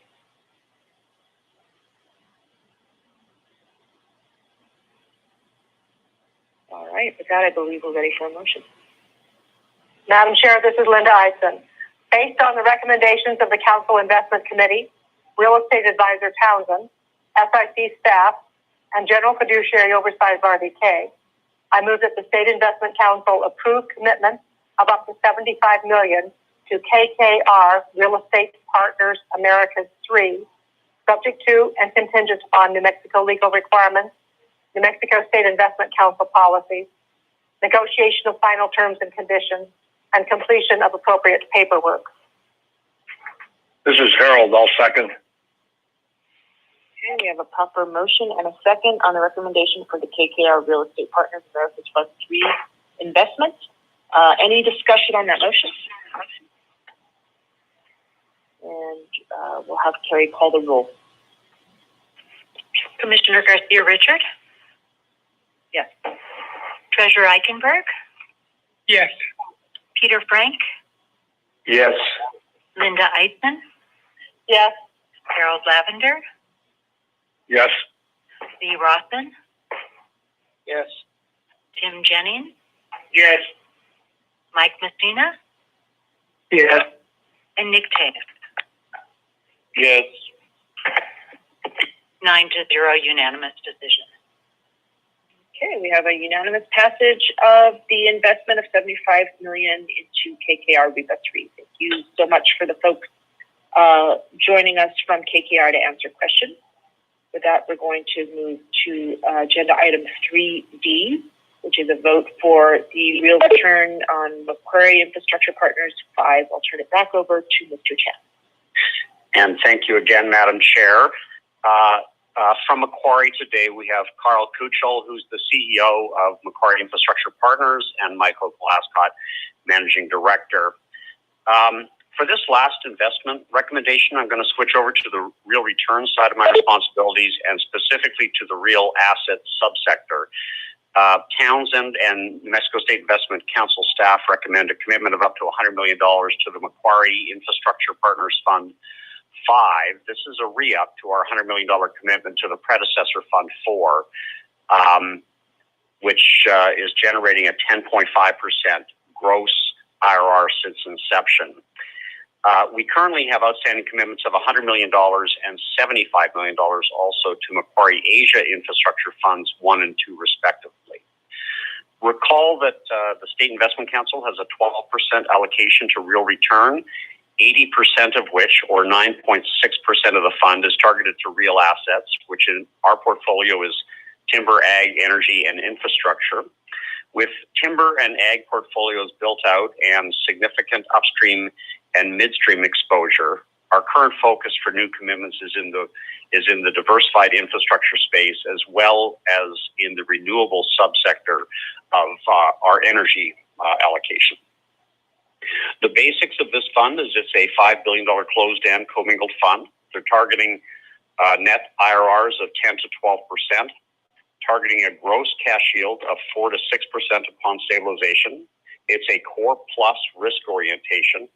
Areas of focus are transportation, waste management, utilities, energy, and communications, mostly in the U.S. and Canada. And staff recommends MIP 5 for the following reasons. One, Macquarie is one of the most experienced infrastructure managers in the world. One may say they started the private infrastructure investment space as Australia committed to massive privatization in the 1990s, and Macquarie is originally a Australian-based firm. Two, Macquarie is organized into sector specialist teams: utilities, communication, transport, waste management, energy. So there's deep sector expertise and deep industry relationships. Three, Macquarie funds tend to be less focused on energy and specifically less focused in the fossil fuel related infrastructure such as pipelines, processing facilities, and LNG. This enhances our portfolio diversification since we have exposure to these sectors through other investments. Fourth, the return history for prior vintages is very good, with most funds being in the second or first quartile in key performance metrics. The exception is actually MIP 4, which is still in this J curve, so too soon to call. Finally, Fund 5 has a pre-specified portfolio that represents about 40% of the projected total fundraise, including an investment in a company called SIC Energy, which is the owner of the Lightning Dock geothermal plant near Lordsburg, New Mexico. Given our positive experience with Macquarie and the strengths just mentioned, SIC staff believes that the proposed commitment to MIP 5 is appropriate for the New Mexico State Investment Council real asset portfolio. And I think Seth is going to take it from here for Townsend. That's right, Paul. Thanks. This is Seth Marcus from the Townsend Group. So Paul covered the fund and the investment opportunities pretty substantially. I'll just take a few minutes to highlight a little bit more on the strategy, and before handing it over to the Macquarie team, and also some portfolio construction comments. So quickly, regarding investment pacing and allocation, so Townsend's pacing model for 2020 called for approximately $325 million of real asset commitments, with a primary focus on infrastructure sector. So prior to this discussion on MIP 5, the SIC had made 4 commitments totaling $355 million, so slightly over committing to the vintage. Importantly, 3 of these were in the infrastructure portfolio, the 4th being energy focused. Much like real estate, and we talked about this in prior meetings, this commitment to MIP 5, while being discussed today in November, will be considered a 2021 commitment, given really the timing of closing, and would represent the first commitment of 2021 regarding investment allocation and pacing. MIP's strategy has not changed much over the fund series dating back to 2003. The fund will target core and core plus investments, as Paul mentioned, really in companies across transportation, waste management, utilities, energy, and communication sectors, again, mostly predominantly in the United States. When you think about the portfolio construction of the fund, the team will target about 7 to 10 companies and allocate anywhere from $250 million to $750 million of equity per investment. So Macquarie really seeks to take a control and significant influential position in the portfolio or the companies to implement value creation initiatives. The fund targets a 10 to 12% return over the life, and with a significant piece of that, about half of it coming from a cash yield of 4 to 6%. It is important to note, and Paul mentioned, that we are looking to commit to this fund after they've already raised $4 billion of the $5 billion target. So in that, they've also committed or acquired 4 existing investments between March of this year and as recent as September. These are highly in our recommendation, but these investments are in sectors that have exhibited positive trends and are expected to continue going forward. So Paul mentioned the geothermal renewable plant in New Mexico. There's also a fiber network, shipping and transportation, as well as data centers, which is another sector that we've talked a bit about over the last couple of months. So similar to our commitment of $100 million into MIP 4 in 2017, Paul mentioned we do have a number of outstanding commitments and exposure to Macquarie. Our allocation to Macquarie today is about 13.5%. And based on fully funding and committing to this investment today, we'd raise that allocation by 1% to 14.5%, so well within our investment limitations. We've highlighted a number of positive attributes of the fund in our write-up: the experience, the platform, the track record, the operational expertise, as well as the relative fees compared with competitors. However, no investment comes without potential issues and concerns, also outlined in our memo. We also believe are very well mitigated. So in the interest of time, I'm not going to walk through those, but happy to answer questions on them directly. And I'll hand it over to the Macquarie individuals to go through their presentation. Good morning. Thank you, Seth and Paul, for the introduction. This is Mike Glassman speaking. I manage our valued relationship with New Mexico SIC. First of all, thank you all for the opportunity this morning to discuss Macquarie Infrastructure Partners 5. I'm joined today by Carl Cushell, the Macquarie Infrastructure Partners Fund's CEO. Before I turn it over to Carl to provide an overview of the Macquarie platform, the strategy, and the market opportunity, I simply wanted to say thank you again. We appreciate and value this relationship and are focused as an organization on continuing to best serve the SIC. And with that said, I'll turn it over to Carl. Thanks, Mike. Good morning, everyone. Thank you for the opportunity to speak with you today. I also had the privilege of presenting for the Macquarie Infrastructure Partners for allocation about 3.5 years ago. So really appreciate the opportunity to present again today. To add to the comments from Paul and Seth, I think the easiest way to think about MIP 5 is that it is a continuation of the strategy that's already been outlined. We have had a consistent strategy over the last 17 years, and the real hallmark of the strategy for Macquarie Infrastructure Partners 5 is diversification. And that approach has held us in good stead over the last 6 or 8 months as we have moved through a difficult period where all of our portfolios on foot have held up well. And as a result of the strength and success of the strategy in prior vintages, as well as the market opportunity that we see, we're moving forward with Macquarie Infrastructure Partners 5 and looking to continue that same strategy. And when we think about Macquarie Infrastructure Partners 5 and where it sits within Macquarie, and Paul mentioned this, Macquarie has a very long history in infrastructure. On a global basis, we are one of the largest infrastructure managers. What makes us quite unique is that our global platform is comprised of regionally focused funds. And so Macquarie Infrastructure Partners 5 is predominantly US focused and invests in 4 key sectors: transportation, diversified energy, including utilities, communications, and waste infrastructure.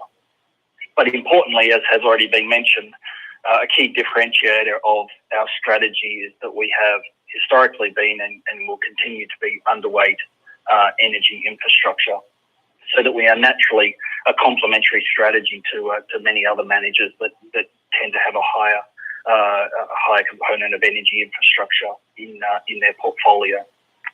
When we think of competitive advantages and how we deploy our strategy, we have a large team of experienced investment professionals. Importantly, that is a mix of not only finance professionals but senior operating partners across all of the sectors that we invest in, because the value creation strategy for Macquarie Infrastructure Partners is very much on earnings or EBITDA growth. We find high quality companies across those sectors, ones with good downside protection, where we can see capital preservation over time, but also the opportunity to derive growth during our holding period. And across all of our vintages to date, the Macquarie Infrastructure Partners vintages, we made almost 40 investments, and our EBITDA growth CAGR of about 9% means that it is by far the largest creator of value across our strategy. It's not market timing or other factors. It's finding high quality infrastructure businesses and then growing their earnings over time. And we do this within the context of being a responsible owner of these assets. So ESG and considerations are at the forefront, including notably health and safety of our employees and contractors, as well as sustainability.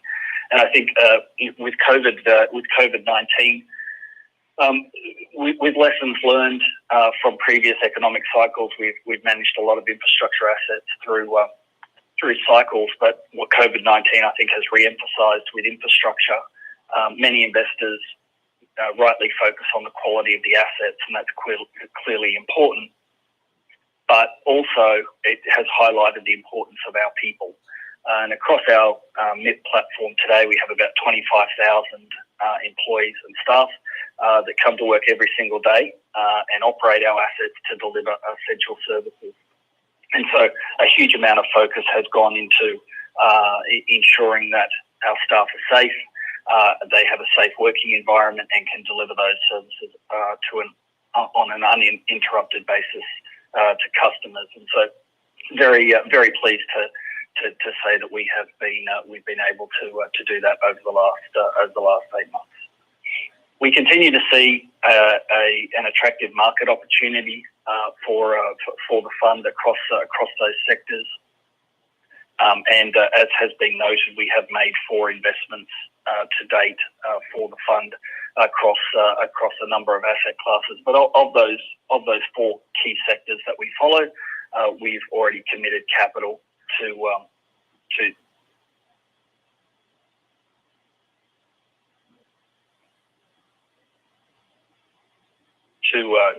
3 of those. Sorry, can you hear me? Yeah, we can hear you now. Oh, sorry. I just thought my call may have dropped.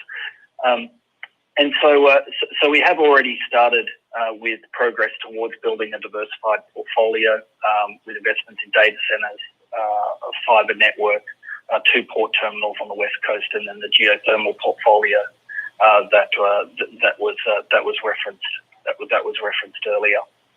So very much in the interest of time, I'll just make some concluding comments that. The points to leave you with, I think, for MIP 5 is that it is a continuation of a very well-established and long-running strategy that has been successful. We are looking to continue that through your investment in Macquarie Infrastructure Partners 4, the predecessor fund. I think your investment team has been able to work closely with us. We appreciate that partnership and have been able to demonstrate how we invest and deliver value for our investors. So we are humbled by the recommendation of the investment team to consider investing in the next vintage of Macquarie Infrastructure Partners, and very much look forward to implementing a diversified portfolio that can deliver lower volatility returns in line with our mandate, and also a significant component of that return as yield. But with that, we'd be happy to turn it back and answer any questions. Thank you so much, and thank you for being here with us today to take committee questions. So we'll go to committee questions on the recommendation into Macquarie Infrastructure Partners 5, MIP 5, for Mr. Chapman, Townsend, or the representatives from Macquarie.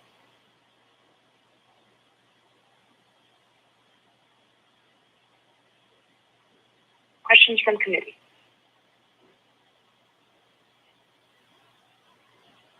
So I actually have a question.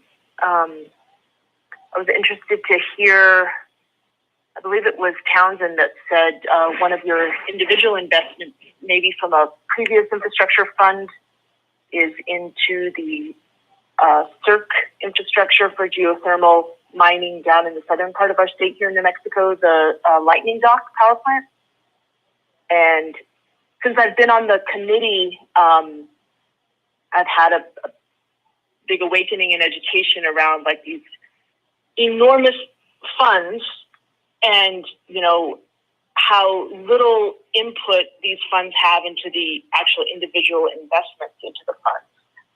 Because sometimes you'll see sort of a problematic individual investment and you wonder how much the manager, interacts with that particular business. And so I was wondering Since you did mention that your ESG policy and you have an eye towards, being hopefully environmentally and socially responsible, I'm wondering if you had interacted at all with SIC when they had that well blowout in the southern part of our state in 2016. Do you have any information on that? Did you interact with them around that at all? Hi, it's Carl Cashel speaking. I can respond to that if others would prefer. So our acquisition of Lightning Dock is part of a broader acquisition of a company called SIC Energy, which actually has multiple geothermal plants across the West Coast. And we have signed the acquisition, but it is yet to close. So the event that you're referring to predates what will be our ownership that hopefully should start in the next few months after we've achieved regulatory approvals. But safety is a significant component of the due diligence process for all of our investments. We've had a rigorous safety program across all of our investments for more than a decade, and at a headline level in the US across the MIP platform, we've reduced our lost time injury frequency rate by about 60% compared to prior ownership. So as part of the diligence, we do review previous safety issues or incidents, as well as the culture of these investments. And as part of our transition plan for investments, highlight key actions to be implemented to make improvements where appropriate. So we are aware and do analyse our investments for those previous events, one of which you just referenced, but it does predate our ownership, given that we are just about to close on the investment.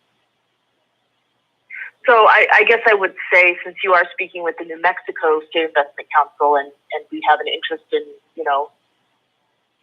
these events that occur in our state and the way that those companies respond to the events, I guess my question for you is, should that have happened under your watch, would you have sort of intervened? Would you have given any guidance? What is your level of interaction with that management team of that business in terms of like their response to the blowout? There was a lot of dissatisfaction with the way that event was handled. The well was just basically plugged and capped. There was no remediation of any of the contamination that came out from that well due to the mining operations, the geothermal mining operations. And so there was just, that company, I'll just be real frank, left a bad taste in a lot of folks' mouths that live in that area of the Animas Valley, that deal with, geothermal processes in general. Do you all intervene at any point when you see response to something that doesn't meet your standards? Yeah, so I think the first point to note is Macquarie is one of the largest owners of geothermal plants globally. We have significant experience, including operating partners with decades of geothermal experience as part of our team that will sit on the board of this investment, as seasoned operating partners would sit on other investments with similar industry experience. I can't comment as to would it have happened if we were the owners or not, but what I would say is we take an active approach to managing our assets. We are in regular contact with our management teams. First and foremost, we want to have strong management teams in place that run our assets on a day-to-day basis, and then we interact with them on strategic matters, one of which is safety, which includes regular auditing and reviews of the safety practices and culture of our assets. And if there are any what we would call high potential incidents, severe injuries, fatalities, root cause analysis and recommended actions are customary as follow-on actions to ensure that these matters are addressed appropriately. As I said, Macquarie is a very large global infrastructure manager. We value our reputation as a responsible corporate owner of assets, not just in this sector, but in all sectors in which we invest. And would like to think that we take all actions necessary and respond to any stakeholder concerns relating to our assets on a timely basis. So, as I said, the particular event that you mentioned predates our ownership, so I can't specifically. Yeah, and I didn't really. I wasn't asking whether or not you all could have prevented that incident. I was more asking what your response would have been, and I'm happy to hear that you describe yourself as taking an active role in management of your individual investments. Because I think it's important for folks doing business on the ground to have pressure from the people who are putting the money into their operations that they're doing the right thing. That's all I'm saying. Like, the response was, people were frustrated with their response. I don't know that it could have been prevented in the first place. Maybe safety standards were not up to snuff, but it was the response that people were very frustrated with. So that's what I was more asking about. Any further questions from committee?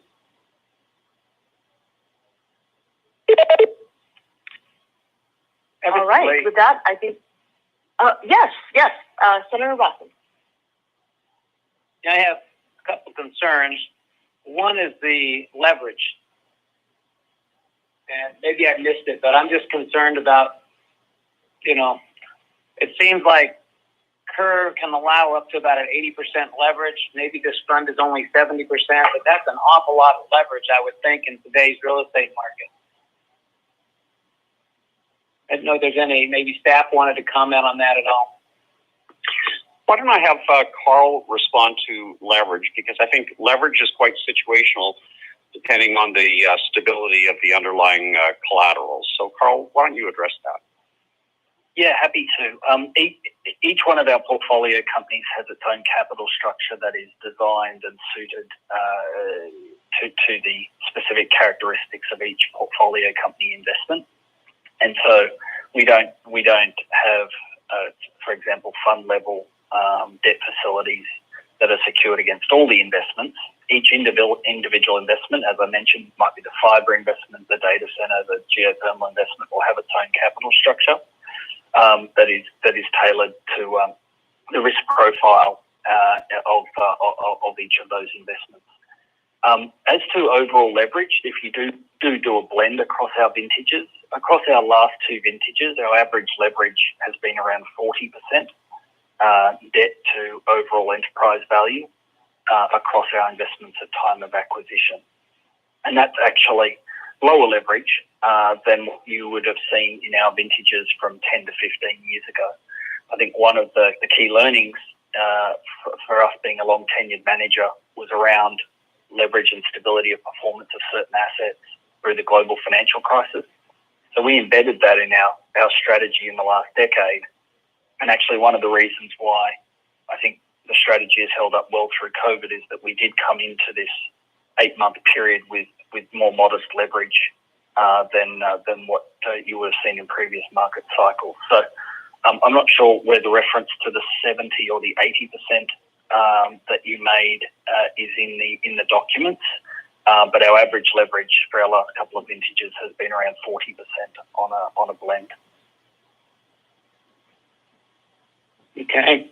And what about well, I guess I'm looking at page 5 on the document, page 188 on our document, and it's probably under Townsend's information. And it just basically says overall leverage is limited to 70%. Individual investments are capped at 80% LTV. Okay, the other concern I might have would be with regard to the residential real estate apartment market, multifamily. What do you experience in lack of or failure to pay rent right now? And how do you feel that plays into the scenario? Member Rawson, this is Paul Chapman speaking. This is an infrastructure investment we're making. They won't be making any investments in residential real estate at all. Okay, well, that's what I was trying to figure out because the document referenced it, so I'm sorry to get off track on that. Thank you.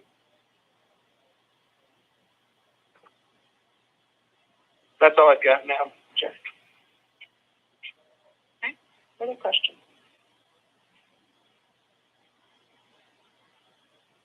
With that, I believe we're ready for a motion. Madam Chair, this is Linda Eidson.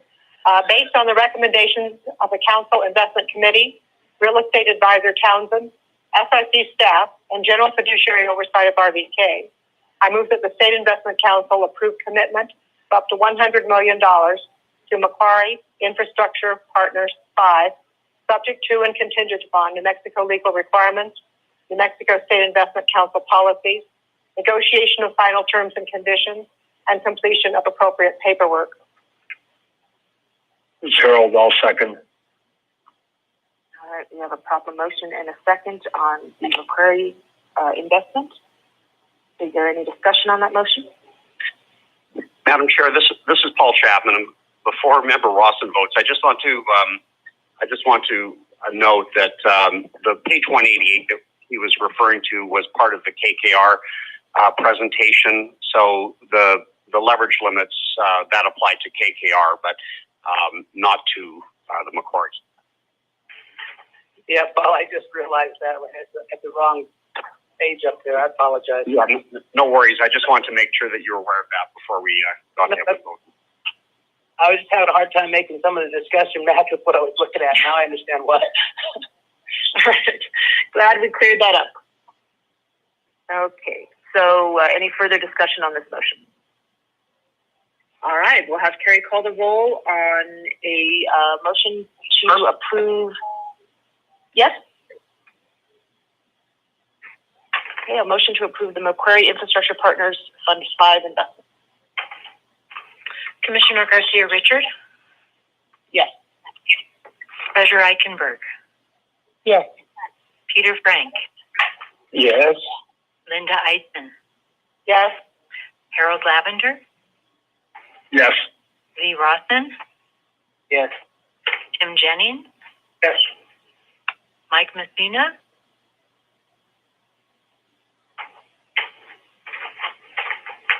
Mike Messina? Yes.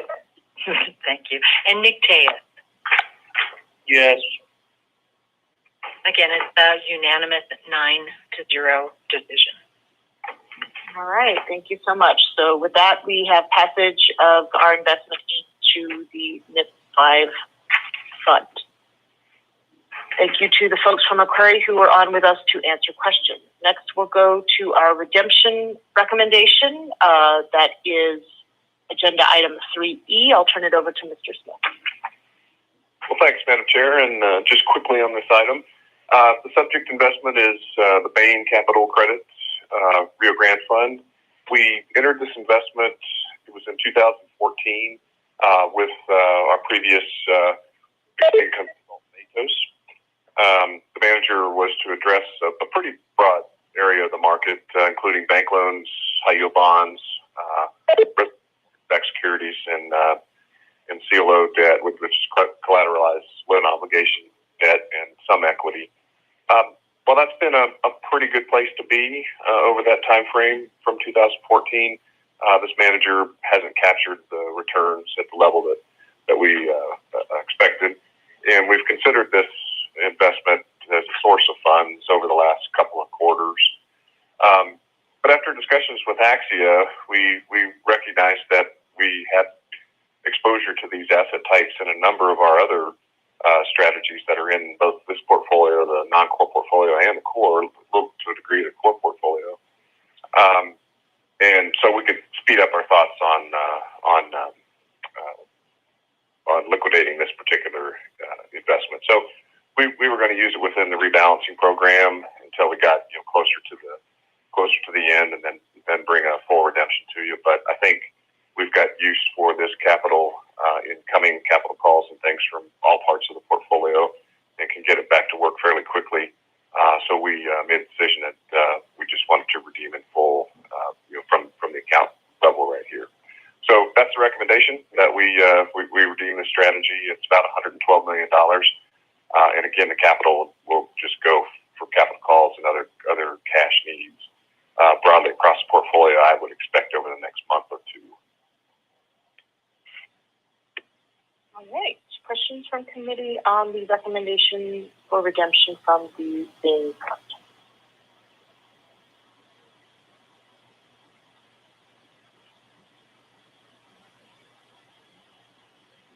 Questions from committee? Okay, with that, we are ready for a motion. Madam Chair, this is Linda Eisen. Based on the recommendations of the Council Investment Committee, Fixed Income Advisor Axia, SIC staff, and general fiduciary oversight of RVK, I move that the State Investment Council approve a full redemption from Bain Capital Credit Rio Grande FMC LP as memorialized and discussed by the Council at today's meeting. This is Gerald. I'll second. Okay, we have a motion and a second. Any discussion on that motion? Carrie, if you would call the roll, please. Commissioner Garcia Richard? Yes. Treasurer Eichenberg? Yes. Peter Frank? Yes, of course. Linda Eisen? Yes. Harold Lavender? Yes. Lee Rothman? Yes. Tim Jennings? Yes. Mike Messina? Yes. And Nick Tejas? Yes. A unanimous approval again, 9-0. Okay, thank you so much. Thank you, Mr. Smith. We'll move on to our last voting item, agenda item 3F, which is the New Mexico Renewable Energy Investment Strategic Plan. If committee will remember, we had staff take this back to make some changes that committee members asked for. And Mr. Brown, I don't know if you want to just kind of go over what those changes were, but I will hand it over to you. Sure. Thank you, Commissioner. So, as discussed, as Commissioner just mentioned, we took it back and made certain changes requested. Those changes were the removal of the term aggressive, the removal of the transformative sentence, the removal of the provision that allowed for direct individual investments, the removal of specific target ranges for the various asset classes, and insertion of language that no placing agents or third-party marketers will be paid in any of the investments. That all was distributed to one of Charlie's weeklies. In addition, there's some more language put in at the request of Linda Lavender that had the effect of making clear that investments will only be made if prudent. Investments will only be made after due diligence, and that the investments contemplated in the plan are not guaranteed to make money. Now, again, the plan is to provide that flexibility, and will be subject to revisions as conditions warrant. Obviously, the industry is changing very quickly. Last month, in addition to the announcement of purchase of PNM by a wind energy operator, the New Mexico-based maker of ground mounting systems for solar energy, Array Technologies, had an initial public offering, which, based on share price, valued the company at $2.8 billion. As of this morning, Array is trading at a price more than twice what its IPO pricing was last month. So this is just further indication that New Mexico's renewable energy industry is viable and growing.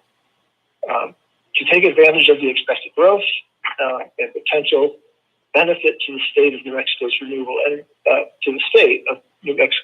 energy industry, the staff recommends this strategic plan as a prudent means for the State Investment Council to invest reasonably and prudently in New Mexico's renewable energy industry. Thank you. If you have any questions, we'd be happy to answer. Thank you, Mr. Brown, and we appreciate you taking direction and doing that work on behalf of the council members. So do I have member questions for Mr. Brown on the red line draft in front of us? This is Lee. I've got a few comments. Okay, Member Rawson. First, I want to thank Bruce and staff for accommodating so many of the different concerns. I think you did a great job in getting this rewritten to where it's workable for most of us. I've got 3 items I'd like to have some discussion about possibly amending out, and that's on page 2 of the document. On the 3rd paragraph down, I'm on page 313, page 2 of the document. The 3rd sentence says, unless specifically identified as economically untargeted investment. I would suggest that we could just eliminate that language. And I don't know if that's really needed there.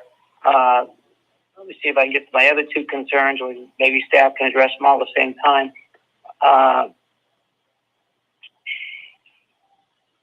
On page 6. Member Ronson, do you mind if we just take them one at a time? Oh, that's fine. That's fine. Okay, so I'm not sure I understand what your concern is with that. Yeah. I don't think it's necessary language to note that we're going to treat economically targeted investments separately, because I just think it should be eliminated, because we're making prudent investments, taking under consideration helping New Mexico as a whole. But aren't ETIs under a different umbrella than these other investments would be? I mean, what was the purpose of putting that in there, I guess? But the purpose of putting the sentence in there was that just to highlight that most of this investing we don't contemplate coming from ETIs. We don't. It's not going to be a severance tax fund.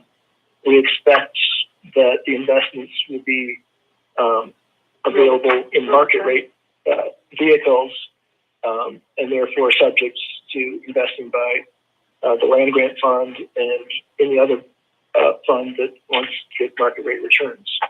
So the purpose is really to highlight that this is not strictly an economic development plan. It's really more of an investment allocation plan. So that's what it was. It's supposed to distinguish those two things. So we're not. I guess we're not asking the council to approve a plan to invest more money in projects that are expected to have less than market rate returns. So, Bruce, this is Peter Frank. Would it make sense then to eliminate that prefatory 3 or 4 words saying, unless specifically identified as an economically targeted investment, just delete those words and say, go with each investment brought to the council should be expected to, et cetera, et cetera. Why don't we just eliminate those if we're not intending this to be an ETI? Yeah, that's fine. I mean, we're not saying there should be no ETIs, right? It's not like we're saying there absolutely cannot be an ETI. Well, we'll deal with that when it arises. We can deal with that when it arises. But in terms of the plan, I think it makes sense to just truncate that language and go with, as Lee suggested, each investment brought to the council would be expected to generate returns in reasonable proportion to the risks. That's fine. I mean, but we know that the ETIs have sort of a different criteria. And we So know I this think is they not put that an in there ETI because, program. And we know this is not an ETI program. That's what we just said. right, it's probably the bulk of these investments are going to be in infrastructure, I would imagine. Maybe not. I don't know. But I think it's in there should the case arise that an ETI investment recommendation would be considered by the council. I mean, let's hear from other folks on hard feelings about taking these words out. Is everyone clear on where we are?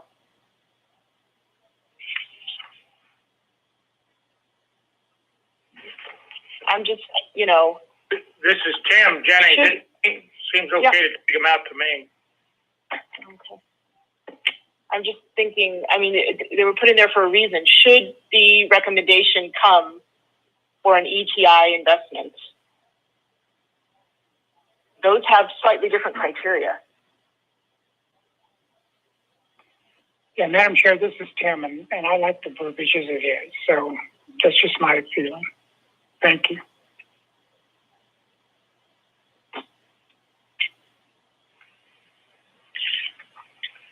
Madam Chair, this is Linda Eisen. I am impressed at the policy we already have regarding renewable energy. We can see from Macquarie the extreme extent that these managers go into due diligence, oversight, operation of these assets, and that they are looking for these types of assets and they find them in New Mexico. So I think that we already have a very prudent plan that's part of an overall policy that's been established by our consultants at our state investment office. And a policy like this is unnecessary, and I do not feel that I have sufficient personal knowledge and expertise in New Mexico renewable energy to defend an over-allocation of our permanent funds to New Mexico renewable energy that exceeds what a prudent investor would allocate in a fund of similar size and purpose. I feel that it does not serve my fiduciary duty and does not meet the diversification principles in the Prudent Investor Act. And I would object to approving this policy at any extent at all, because we already have a working, prudent policy regarding renewable energy that includes New Mexico when such investments are available.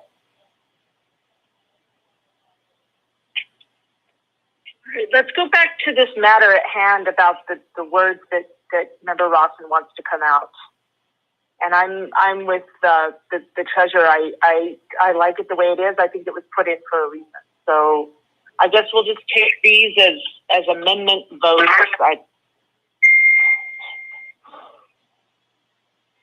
Okay, then I'll propose it as amendment. Okay, so go on to your next proposal then. Okay, the next one would be on page 6, just above the chart. We have a paragraph that starts for the purpose of real asset component. And it talks about, of course, the wind energy farms, solar farms, battery storage, transmission, but excludes hydro. And I'm wondering why we've excluded hydro as a renewable, why we couldn't at least include it in the language. I know New Mexico State's worked quite a bit on different options for hydro. Of course, Elephant View Dam, which had, it used to be in my district, has a hydro plant. But even the EBID down here, Elephant View Irrigation District, has been working on hydro generators to put in their canals. I just don't see any reason to exclude it. And I would consider it wouldn't hurt anything to add hydro into there, unless there's a reason people don't like hydro, but it is renewable. And then the final question I have is at the very conclusion on page 10, I would suggest we drop the last sentence, which says, by adopting the strategic plan, the council will commit to investing the maximum prudent proportion of the permanent funds into New Mexico's renewable energy industry.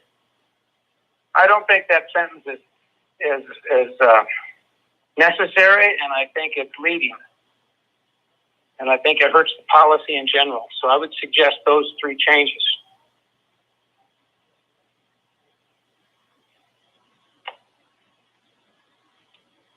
I guess what I'm going to do is there's 3 proposed changes. I know there is disagreement on the first change. Bruce, do you want to talk about why hydro wasn't included? I think it's because Paul will be able to speak to this better, but I think it's just because we anticipate more of the investments not coming from hydro. But I don't see there's a harm just putting hydro in. I just think it's just the expectation was that most of the investments would be, wind-based or solar-based. But there's really no reason not to put hydro, as far as I know. Maybe Paul has a reason. There's no reason, Bruce, not to include that. It's very difficult to get new hydro approved, for sort of commercial scale power generation. I'm not sure about the projects that Member Rawson is talking about, which sound to be much more localized, but it's just very difficult in North America to get those projects approved now. The one place where they're using hydro is basically as a storage vehicle, where it's called pumped hydro, where you take water from a river or a dam and you pump it using renewable energy, say, and you pump it up to a higher elevation, and then you release the water later on and you generate power with it. That's being done, but I'm not sure whether New Mexico has the geography to allow that. But certainly no harm in including hydro. I mean, that'd be great. Or geothermal for that matter. Right. Are there objections from the council for including hydro investments in this list? Member Ross, and I forget, page 6. Yeah, top of page 6 before the chart.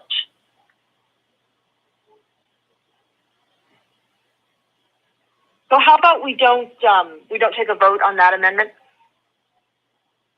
We'll just have staff add that in. Are there strong feelings about taking out on page 10, taking out the sentence, by adopting the strategic plan, the council will commit to investing the maximum prudent portion of the permanent funds into New Mexico's renewable energy industry.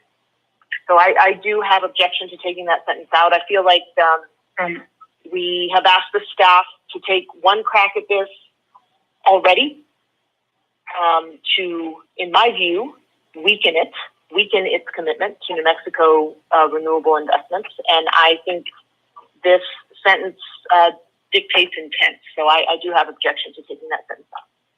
Anyone else? Madam Chair. Madam Chair, this is Mike Messina.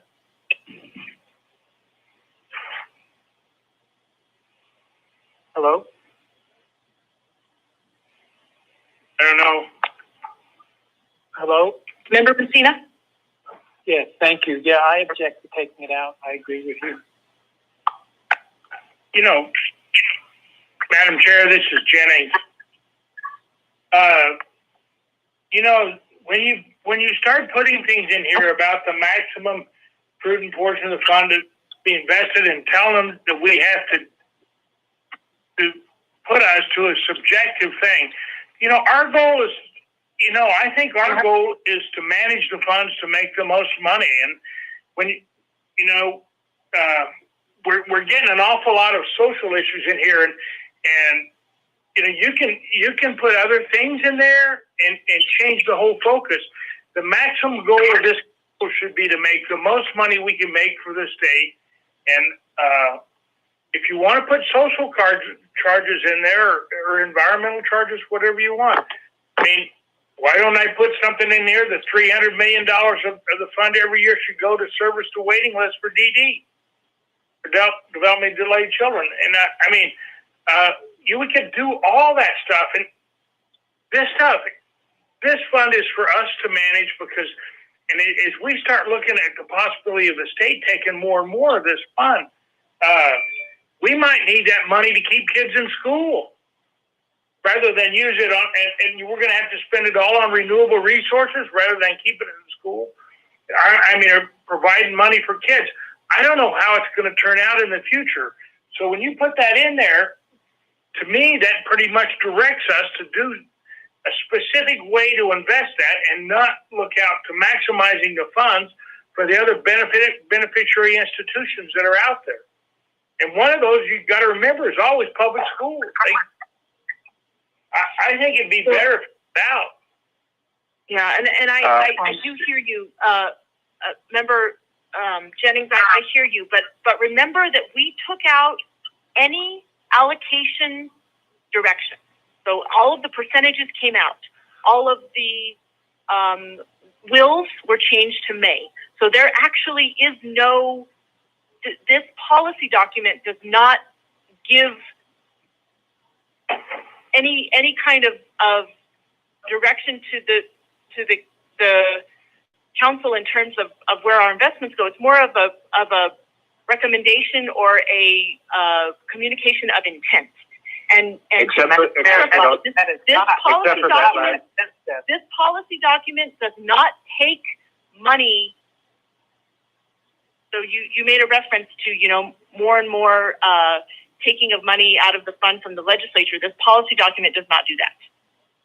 No. So this is Peter Frank. This is not a change in distribution. This is not a change in. It's not even a change in allocation, actually, because we took out the percentages. So this is Peter Frank, and I agree with Tim Jennings and Lee, and I think dropping that last sentence, which in fact does have the word will in it. So, Madam Chair, you indicated that we took all the wills out, but in fact, in this last sentence, it says that will commit. I don't think the last sentence adds anything, and I think it detracts, and I agree with Member Jennings and Member Ross, and I think eliminating that last sentence doesn't do damage to the policy and provides direction without insisting on particular allocation. This is Harold. I agree with that position as well. Madam Chair, this is Tim. Yes, Mr. Treasurer. Thank you, Member Rawson and Member Frank for pointing that out. I'm going to talk to you more, Member Rawson, because you're the one that made this motion. But would the sentence be okay with you if we changed will to may and took out the word maximum? Because I think that summarizes what we're trying to do. That last sentence. By adopting the strategic plan, the council may commit to investing the prudent proportion of the permanent fund into New Mexico's renewable energy. Would that work for you, Senator Rawson? Could we drop the word? I would say if you want to change the thought to A, it might work better, but that would be more acceptable, yes. So by adopting the strategic plan, the council may commit to investing a prudent proportion in the permanent of so forth. And you change your motion if you'll change your motion, Senator Rawson, to that, I'll second it. Oh, I should change I heard a second. I'm sorry? I'll change it to that. Okay, I'll second that motion, Madam Chair. Well, I'm trying to resist having individual votes on each of these amendments. So if that change, then I'm happy will satisfy the folks who are wanting to omit this sentence, then maybe we don't have to have a vote on that particular amendment. Okay, thank you, Madam Chair. Since I commented, Madam Chair, I agree with the change. I'm not sure we need the word commit. I don't know what that adds. But if we just had the may language, may invest the maximum prudent portion in renewable energy, that makes sense. That's fine. Okay, and I think we're going to take out the word maximum as well. Member Frank. Yes. Yes. So it'll just say a prudent portion. Exactly. Commit to investing a prudent portion of the permanent funds. This is Harold. I'm okay with that change. And we strike commit as well. May. Oh, striking commit. Wow. Okay, so the way I'm interpreting what we're saying is the sentence will read, by adopting the strategic plan, the council may invest a prudent portion of the permanent funds. The prudent portion. A prudent portion of the permanent fund. You want commit out of there too. Right. Yeah. Yeah. Please read that. Please read it the way you think it's going to be. By adopting the strategic plan, the council may invest a prudent portion of the permanent fund into New Mexico's renewable energy. Perfect. Okay. Perfect.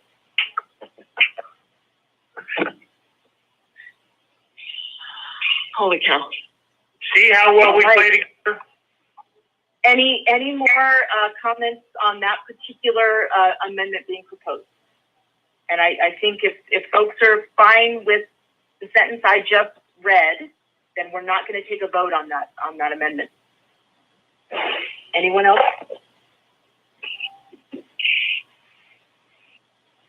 All right, then let's go back to page 2, and I'm going to have Member Rawson actually make a motion to amend the document to remove the words economically targeted investment from, gosh, I have no idea what sentence that is.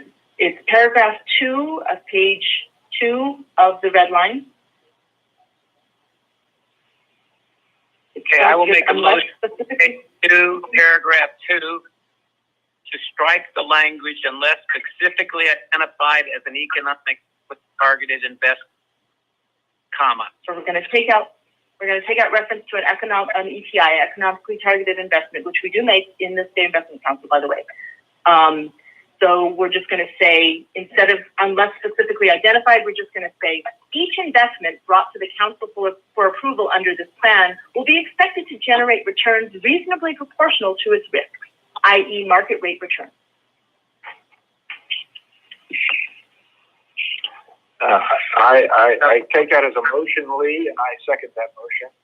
All right, we've got a motion on an amendment to our renewable energy plan from Member Rawson. We have a second from Member Frank. Any discussion on the motion?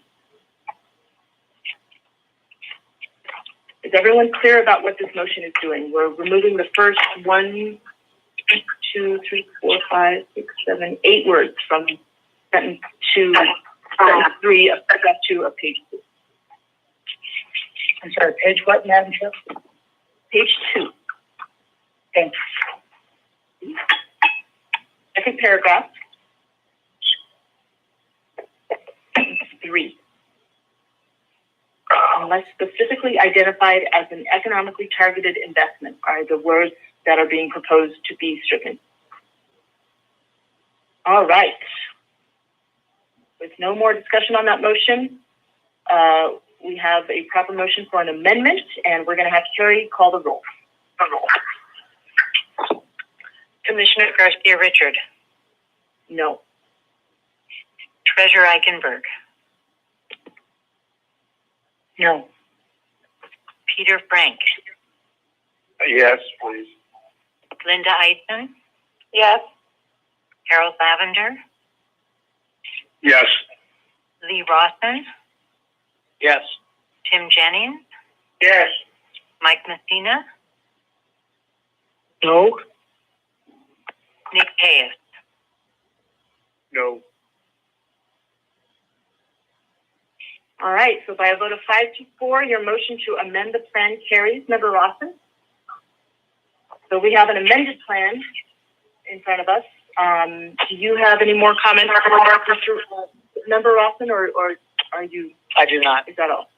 Okay, so we're going to move on to further discussion. Any more member questions before we take a vote to approve the Renewable Energy Investment Strategic Plan?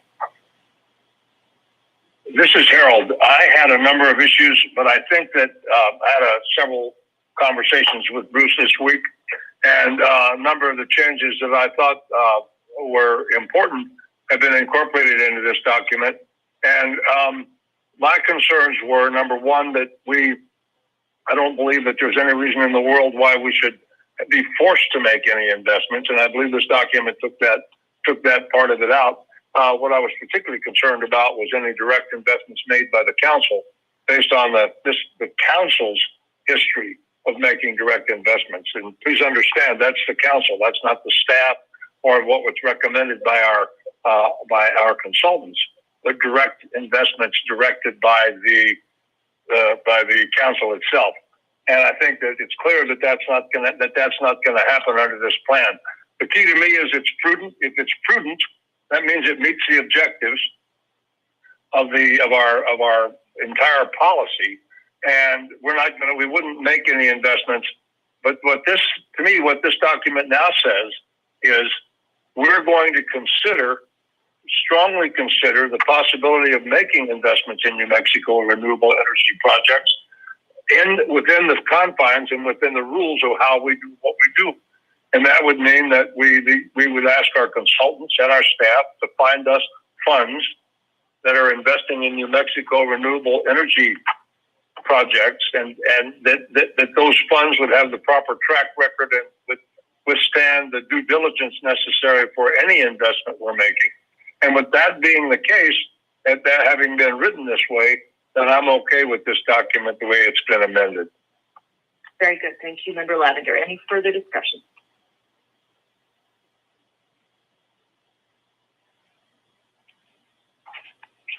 All right. Do we have anyone who is willing to make a motion on this passage of this Renewable Energy Investment Strategic Plan?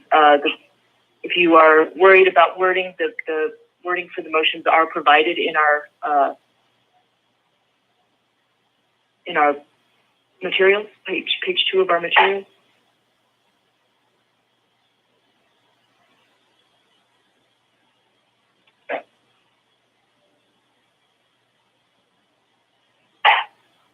Well, to get it out in front of the group, I move we accept this plan as amended, as redrafted and as amended, based on the language that shows up in the red line version. In other words, that we approve it as amended.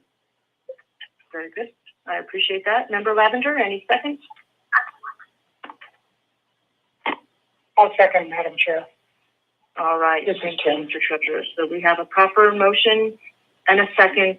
Motion from Member Lavender, second from Member Eichenberg on approval of the New Mexico Renewable Energy Investment Strategic Plan as amended by the Council today.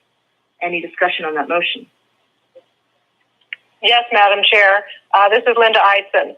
Again, I believe this plan says that we are going to over-allocate to New Mexico renewable energy more than would be normally allocated to any specific state.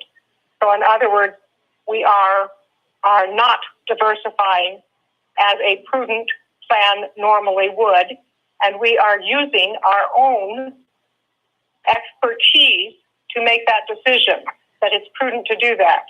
I know I certainly don't have the expertise to say that we are going beyond the rules of prudent investing and diversification to do that. I do not feel that would be defensible in court. I do not feel I could defend my decision to do that. So I do not believe that this meets my fiduciary duty, nor do I feel that it meets the requirements of diversification under the Prudent Investor Act. So, Member Eisen, can you draw our attention to where in the document it directs council to go beyond what is prudent? Because I see the word prudent show up a number of times. I don't know where you're referring to specifically. Well, there are several places. The very last paragraph, it says,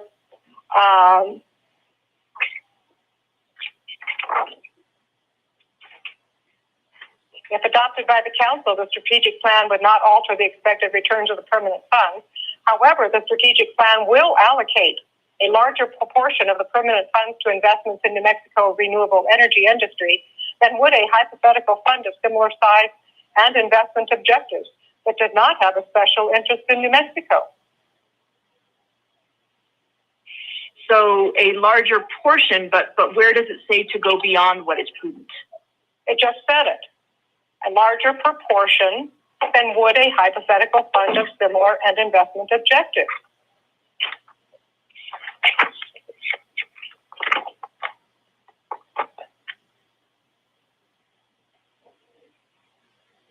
Yeah, I don't believe that is directing the council to go beyond what is prudent. But my reading versus your reading, I suppose.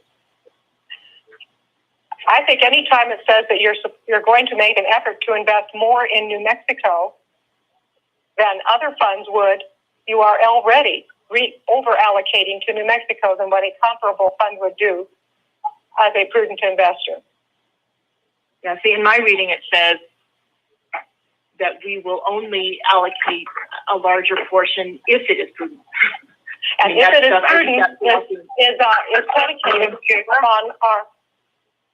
If it's prudent, it's predicated upon our personal expertise and knowledge.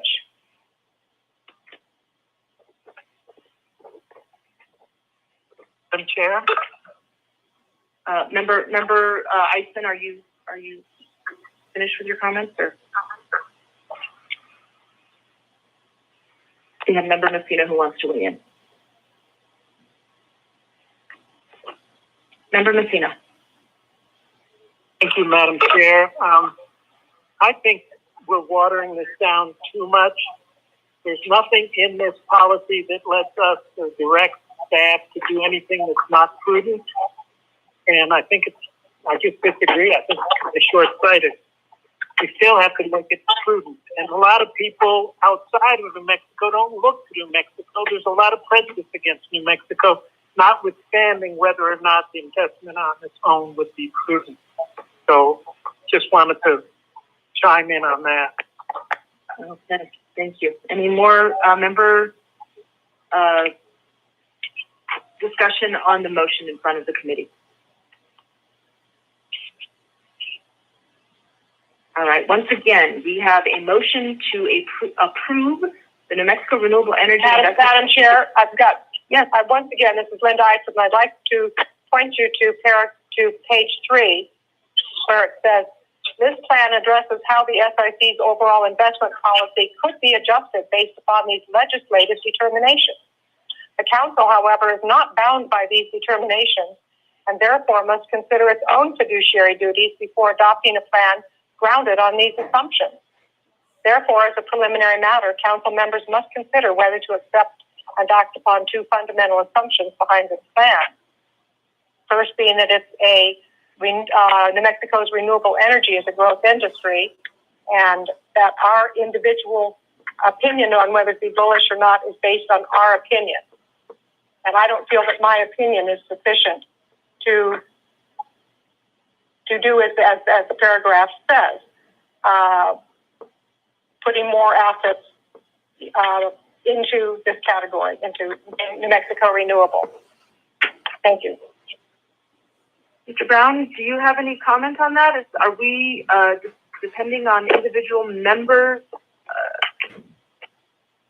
ideas of what is bullish or bearish to make these investments? I think, as the plan says, that's part of it. But it's really not that unusual. This is the sort of thing that the Council does all the time. I mean, any investment that's made,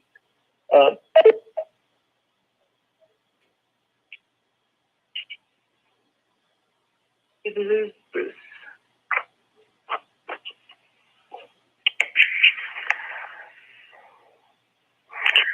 Paul, do you want to respond to that since Bruce cut out on us?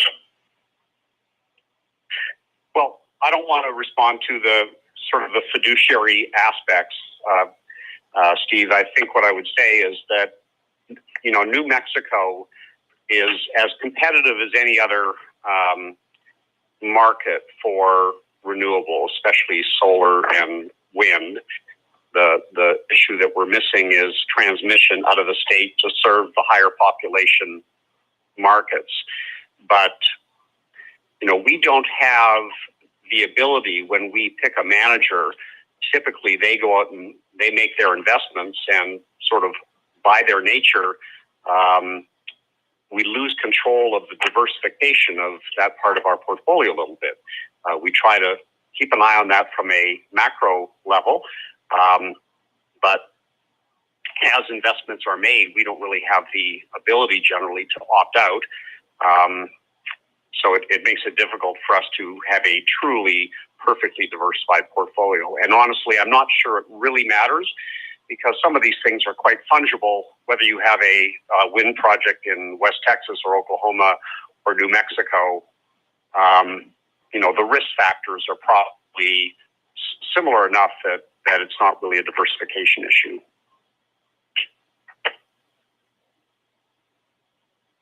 All right, thank you, Paul. I appreciate you weighing in. I don't know if Evan is on and can talk to fiduciary obligation, but if not, we're going to move on. I'm here, Commissioner. Would you like me to do my best to pitch in for Bruce? I think you got disconnected. Okay. Thank you, sir. No, Madam Chair, call the vote.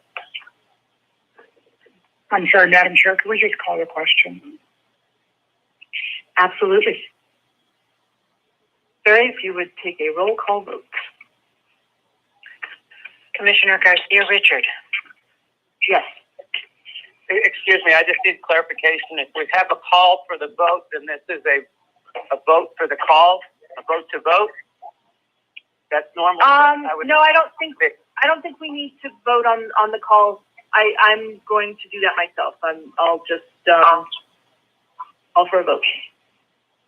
I need to make sure what the motion is we're voting on. So if someone would repeat the motion. Yep. The motion is for approval of the New Mexico Renewable Energy Investment Strategic Plan as amended by the council today. So the red line that's in our materials with the additional amendment that was passed by the council today.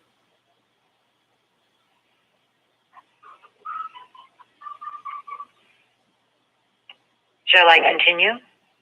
Yes. Treasurer Eichenberg? Yes. Peter Frank? Yes. Linda Eisen? No. Harold Lavender? Yes. Lee Rawson?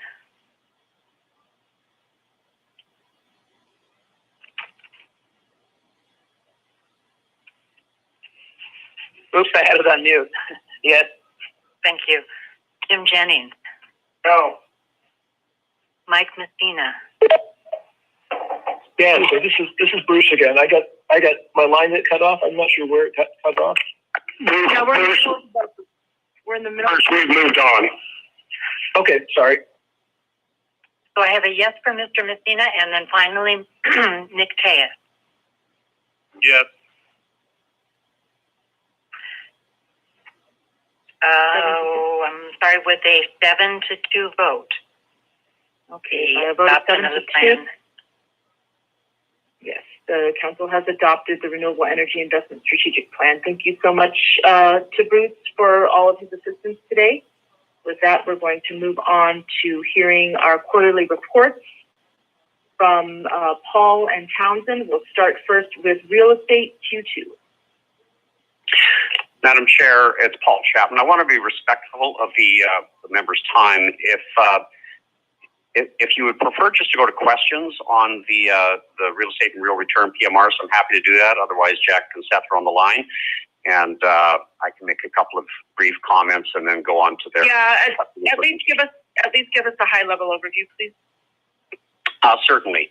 So I don't put a lot of stock in quarter-to-quarter performance in the private markets, but I was pleased to see slight outperformance. I'm speaking about the real estate PMR now of our benchmark in Q2, and remember that it takes in the private asset classes. Here we are midway through Q4, and we're talking about Q2 performance because typically in our private assets the reporting periods are longer.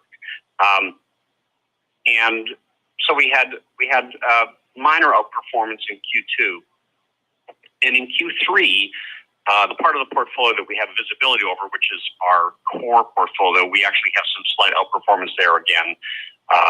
So things are looking relatively positive there. We won't know for sure on an overall basis how Q3 looks until all the numbers are in from our managers. We still underperform on the one-year returns. That's largely due to Q1 2020 write-downs in our non-core portfolio, which is exactly what we'd expect. That's the riskier part of our portfolio with fewer stabilized assets. The only other thing that I'd point out is the diversification chart on page 20, which is 341 in diligent. The portfolio sets up almost exactly the way we'd like to see it. I know I've said this many times to the investment committee, but I want to make sure that it's well understood. We are overweighted to industrial, and we're overweighted to other. Other means things like storage, student housing, senior housing, and things like that. We are underweight to office and retail, And we are still underway to multifamily, but we have made 3 commitments so far this year in the multifamily space. Many of our new commitments that aren't multifamily specific are also buying multifamily. So we think that that gap will narrow or disappear altogether in the coming quarters. So very happy with how the portfolio is structured.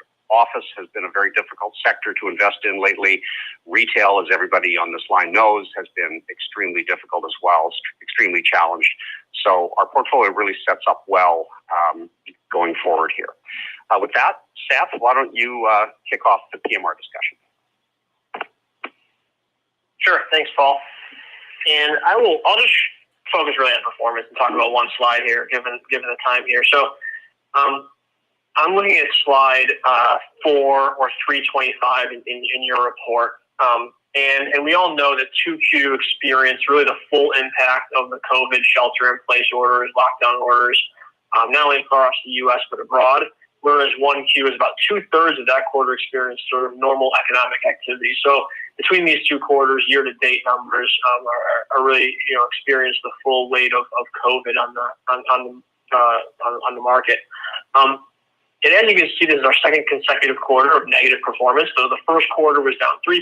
Here we're down another 0.7 net, resulting in that negative 1-year time-weighted return that Paul mentioned, underperforming the benchmark. However, this doesn't really, this short-term underperformance doesn't really tell the whole story. And when you think about it and you look at the longer-term performance, even though we're underperforming over the 1-year period, for the last 10 years, quarter over quarter, year in, year out, we've outperformed. So that's really driving the outperformance over that 3, 5, and 7-year periods. With that said, when you consider the state of the market during the second quarter, I was a little bit surprised, and others as well, so we dug into it a little bit on why performance wasn't actually worse than what's showing here. There's a few explanations and drivers of that, so I'll just walk through those before opening up to any questions. I think a term that we've all gotten pretty used to hearing regularly is you can't fight the Fed. So government stimulus, both in the U.S. and abroad, has done a very good job of keeping the economy, and in this case, real estate tenants, paying rent despite other factors and, working against the economy as well as unemployment. So rent collections on average, and this is a question I believe brought up earlier by Member Rawson, rent collections across office, industrial, multifamily have really been in the 93% range across those asset classes. And then core retail has been approximately 75%, and then much lower when you look at inline malls and non-core retail, sub 50% rent collection. So the government stimulus has benefited our rent collections across this portfolio. The other reason is limited transaction activity. So given the limited ability for buyers to travel and underwrite transactions based on really a laundry list of unknowns, there's very limited transaction activity during the quarter. So quarter over quarter, 1Q to 2Q, transaction activity was down 68%. Any transactions that did occur were either negotiated really prior to the March shutdowns or done due to really distressed sellers that were forced sellers that needed liquidity and not necessarily true market pricing. So without reliable transaction activity, asset valuations, whether it's appreciation or depreciation, is very difficult for appraisers and internal valuations to determine. Therefore, the valuations were only changed by a limited amount. And the last item is that this is real estate. So a number of times we've mentioned this is a slow-moving, illiquid asset class. Most leases are long-term in nature. Those that are short-term are really able to be renegotiated or deferred or amended. The illiquidity of owning these hard assets, and more so really private equity real estate, creates the ability to step back and evaluate the opportunity and valuations versus the immediate reaction like the public equity markets. So while the short-term performance or underperformance, I should say, should definitely not be ignored, when we look at what drove the 1-year underperformance, it was squarely due to retail investments and then public market exposure by a number of our private managers. While we don't have 3Q performance in full, as Paul mentioned, the Odyssey funds, our core benchmark, was positive for the third quarter, about 50 basis points positive on a gross basis. About 1% of that came from income and depreciation or negative appreciation of about 50 basis points.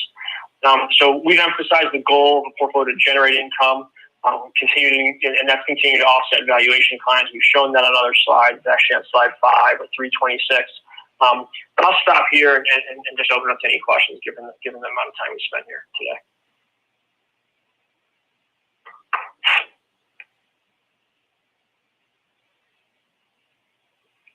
Member questions?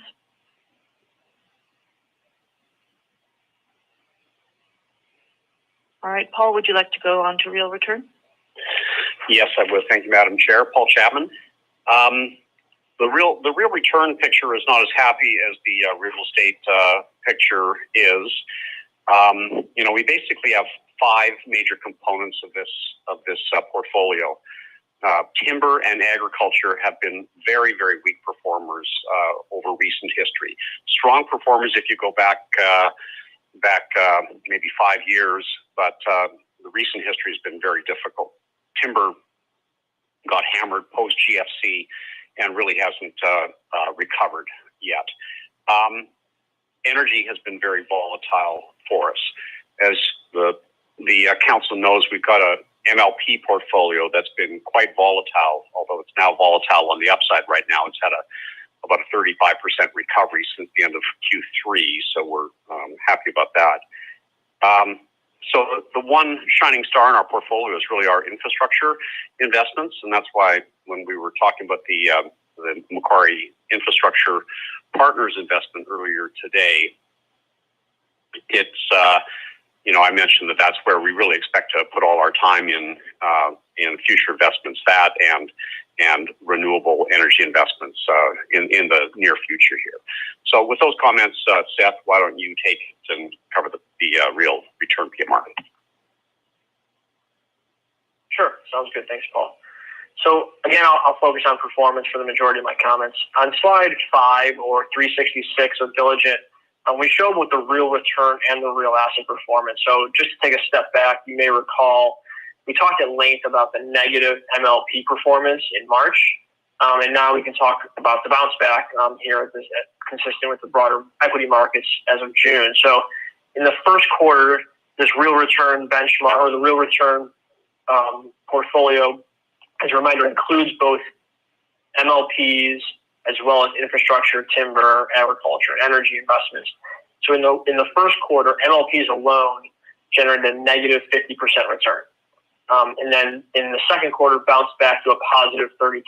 So that's driving that quarterly, you see 3.3% real return performance. However, as you can see, the portfolio is underperformed primarily due to MLPs, primarily due to that 50% write-down in the first quarter over the longer term, as well as the volatility of the MLP portfolio and the broader energy markets. And I would also mention that MLPs were down again in the third quarter, about 10%. So in 3 months, we'll see this quarterly return go negative again.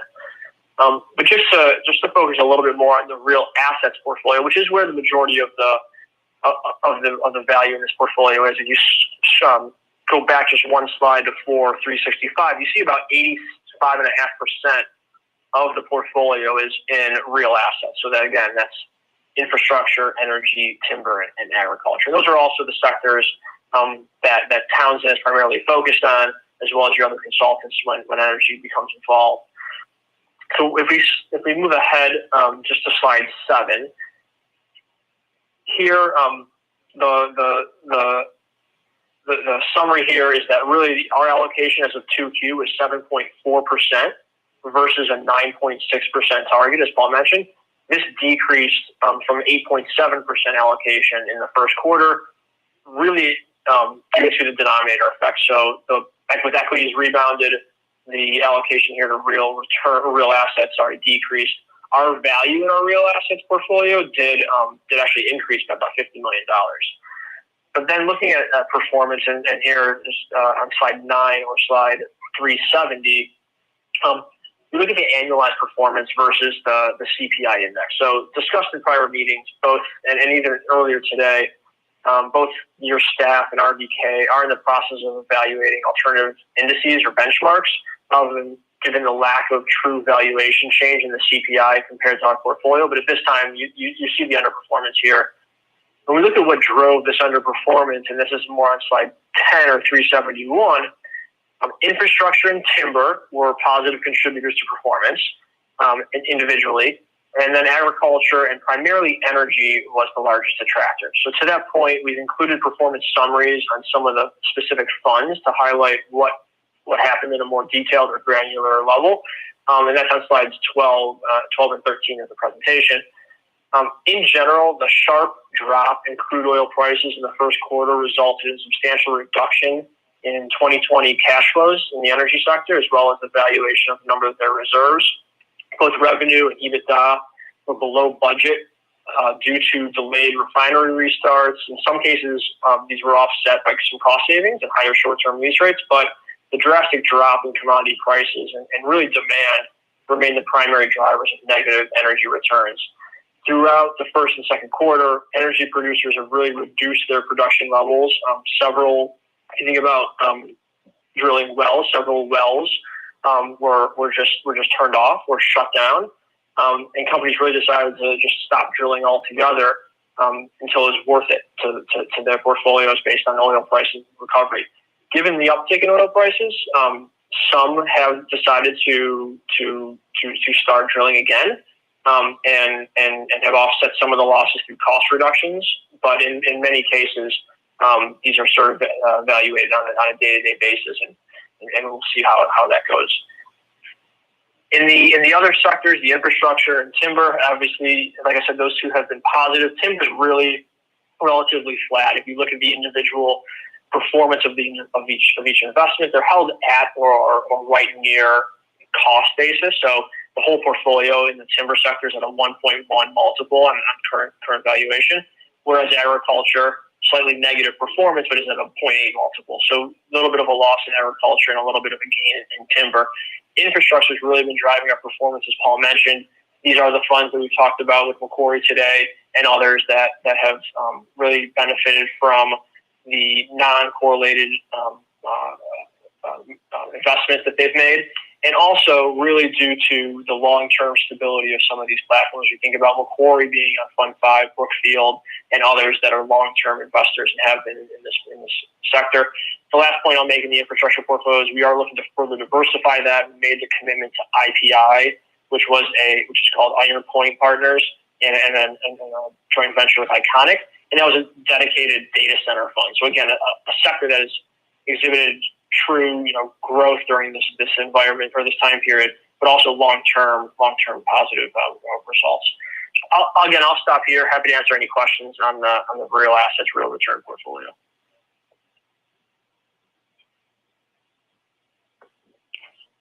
Questions on real return Q2 PMR? All right. We're going to go on to agenda item 4C. Do we have David Lee on the line? We do. I have a question. I'm sorry. Couldn't get up. Oh, I'm so sorry. Member Ross. No, my problem. I leave it on mute and then I can't get up quick enough. I just had one question with regard to the timber and the poor performance of timber, yet what we're seeing in the marketplace is a doubling of lumber prices. So we see the construction market doing very well. We see significant increase in all products along the construction industry, including lumber, lumber has doubled since March. So the question gets to be, why is timber trailing? Member Ross, it's Paul Chapman. This exact question was asked at the CIC meeting, and I think ultimately this is very favorable. The things that you just pointed out are very, very favorable to the timber market. We own timber stands. I think the ability to expand margin is happening at the mill level. It hasn't really translated into the timber market yet, but I would sure hope it does. What we're dealing with here is an overhang in timber, especially in the southeast part of the country, where after the GFC basically shut down housing, the timber kept growing, and the inventory grew and grew and grew, and that continued to happen even as sort of housing stumbled along and didn't really come anywhere near, still hasn't come anywhere near pre-GFC levels. So I think I think it's encouraging that we're seeing lumber prices tick up. I think the housing starts ticking up is very positive, but we still have this overhang of supply in the timber markets, and it's going to take another couple of years, I think, before that starts to reflect in higher timber prices. Thank you.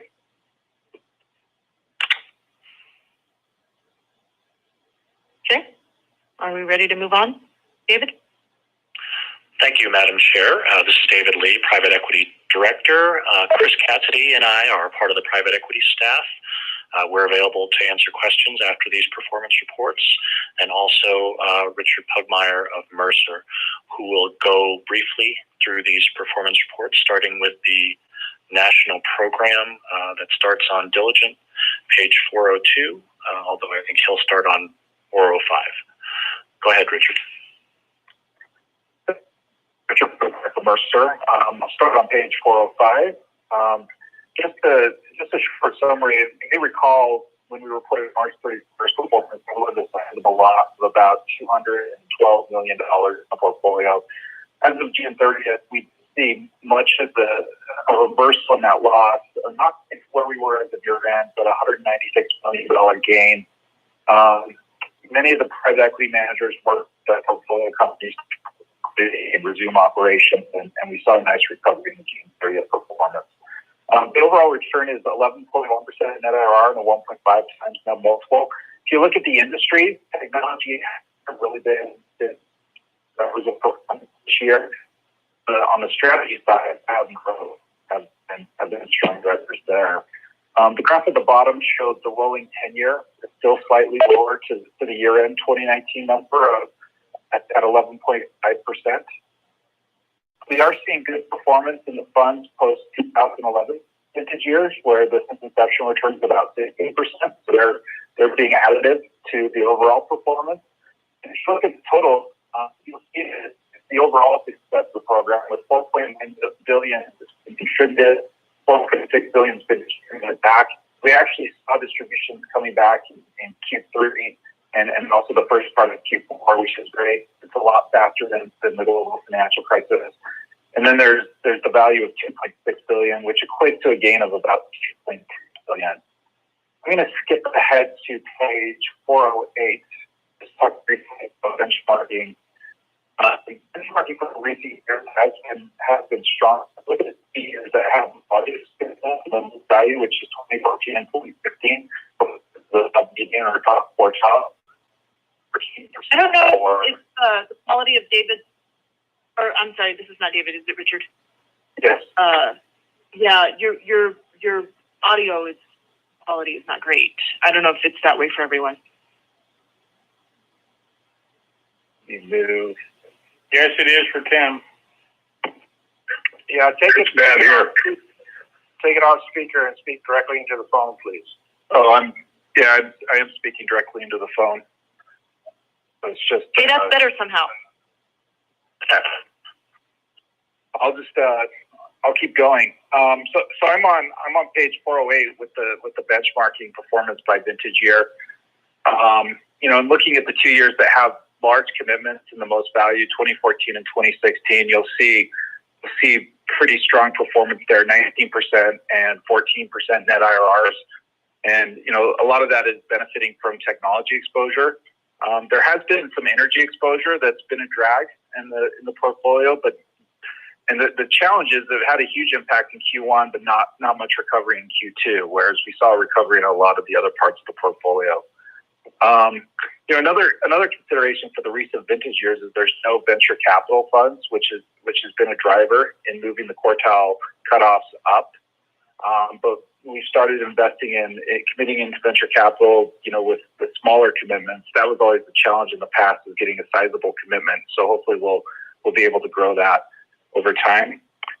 If you look at the next slide on page 409, the public market equivalent returns, where we calculate the dollar-weighted return using the public indices. Last quarter, this difference was a lot closer with the downturn, and we said that the market recovery, which we knew about at the time, would likely put the public benchmarks higher as private valuations tend to lag the public market, which is exactly what happened. As an example, we've actually seen a couple of IPOs in the portfolio in Q3 that are higher marks than the companies were held at in Q2. But there's usually a 6-month lockup, so it's not necessarily the price that these companies are going to be sold at. I mean, it is interesting to see the performance is similar to the Russell 2000, which is the smaller company index. But when you add in the larger companies, that's where you really see the public indices outperformance, and that is reflective of what's been happening in the overall market, where large cap companies have just been outperforming. And those comments are more relevant to the U.S. markets. All of these indices are U.S. indices, so it will perhaps be a little more helpful in the future to include a more global indices, which we didn't have time to do for this presentation, but we'll try to do going forward. And the last slide I'll end on is 410. And not walk through each of these items, but the annual commitment range, we did come in within our target of $300 million to $400 million, with $345 million commitments approved. Everything is within guidelines. When you look at the concentration guidelines, that we do have one manager that's greater than 10%, but they've come down to 12% with new commitment activity. So we are starting to move to diversify the portfolio more. And then on the fund series, there's really only 2 that are significantly above the 5%, and it's driven by performance reasons, with each of them generating 19% and 34%. So strong performance is really kind of driving that. We have been disciplined with new managers over the last 9 years, with 26 managers receiving new commitments. You'll see there's still a lot of older funds in the portfolio that we continue to work with and try to push towards liquidation. If you take out the 2007 or older funds, we'd be at 59 funds, but with those older funds, we're at 112. And that concludes my remarks. I'd be happy to answer any questions. Thank you to David and Richard. Any questions on the private equity Q2 PMR? All right. With that, we're going to move to the New Mexico program. Chris or David, I don't know who's taking it. We'll just hand it over to Richard. But Richard, your audio quality has improved greatly, I believe. So please don't move while you're talking. This report starts on diligent page 429, and Richard would likely start on 432. Thanks, David. We put together a different slide for this performance report because it's been a busy year in the New Mexico program, and we wanted to highlight some of the activity that's been coming out of the program. Even though we had COVID-19 this year and the pandemic, and that did impact some activity, we still had quite a bit of activity in the New Mexico program. So we were able to make 5 new fund commitments for $40 million. 2 of them were to existing managers who had previously supported New Mexico companies, and 3 to new managers. Two of those new commitments are to New Mexico-based funds for $10 million, which then those funds can take those commitments and use them to help them try to raise more capital and bring more commitments into the state of New Mexico. The New Mexico Recovery Fund was established, which is the $100 million fund that everybody knows about. And then as far as the companies, 18 New Mexico-based companies received just under $46 million in new investments in the last year. It was also a good year for distributions in the state program, with $20.5 million of distributions. Most of that came through funds. We'd like to see that number higher, given the age of the portfolio and the concentration. But it was the second largest year of distributions in the program's history. Moving to the next page on 433, while market conditions do impact the state program, there's more idiosyncratic risk with this portfolio because of the lack of diversification that we've talked about previously. Venture capital overall has been pretty resilient in the marketplace, but exposure to certain companies has impacted the overall performance of the New Mexico program, and we actually saw another loss in Q2. a decline of 7.4 million, which brings the overall performance to 0.9% net IRR since inception and a net multiple of 1.06. It's interesting. A lot of that is driven by a large exposure to a publicly traded company, and we did see another 13% decline from June 30th through September 30th on that company. But then subsequent to September 30th, we saw a recovery of 38% increase from that September 30th valuation. But we expect there to be another write down September 30th, but then if things keep tracking the way they are, a write up as of year end, because the position can be volatile as it's publicly traded until it's actually realized. So it's important to remember that. I'll skip ahead to slide 15, which is 443, and just talk about the economic impact numbers. You'll see that there was 6 new companies funded over the last 12 months. So the total New Mexico-based companies that have received investments is now 80. 275 million has been invested from the SIC, and 375 million has been invested from the fund. So that means that when you commit 10 million to a fund, they go and raise commitments from other investors, and then when they make a New Mexico investment, they're basically taking those other investors' money and also putting it into the New Mexico company. So you get some leverage effect from your commitment when you commit to the funds. The amount invested over the last year, this is as of June 30th, is 22.3 million. You'll see that there's 4 companies no longer located in New Mexico and 19 that reported receiving New Mexico government incentives. The next slide shows the jobs numbers. Jobs did decrease, which wasn't surprising given what's been going on in the economy with COVID-19. There's now 1,239 jobs reported across all the companies. That was a decrease by about 160 compared to last quarter. And the job growth number is 555. So those are jobs created from the SIC's first investment into a company to now or when the company is sold. Annualized New Mexico payroll is 83.1 million, and annualized expenditures on New Mexico goods and services was reported at 39.2 million. I'll end my report there and happy to answer any questions. Great, Richard. Thank you so much. And I think even with the global pandemic, those are great trends that we're seeing on those slides. So I appreciate it. Questions for Richard on the New Mexico program?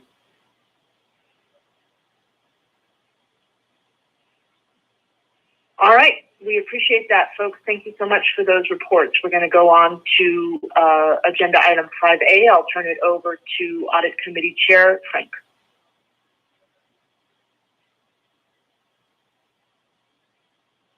Okay, thank you. We had our closing meeting with the audit firm.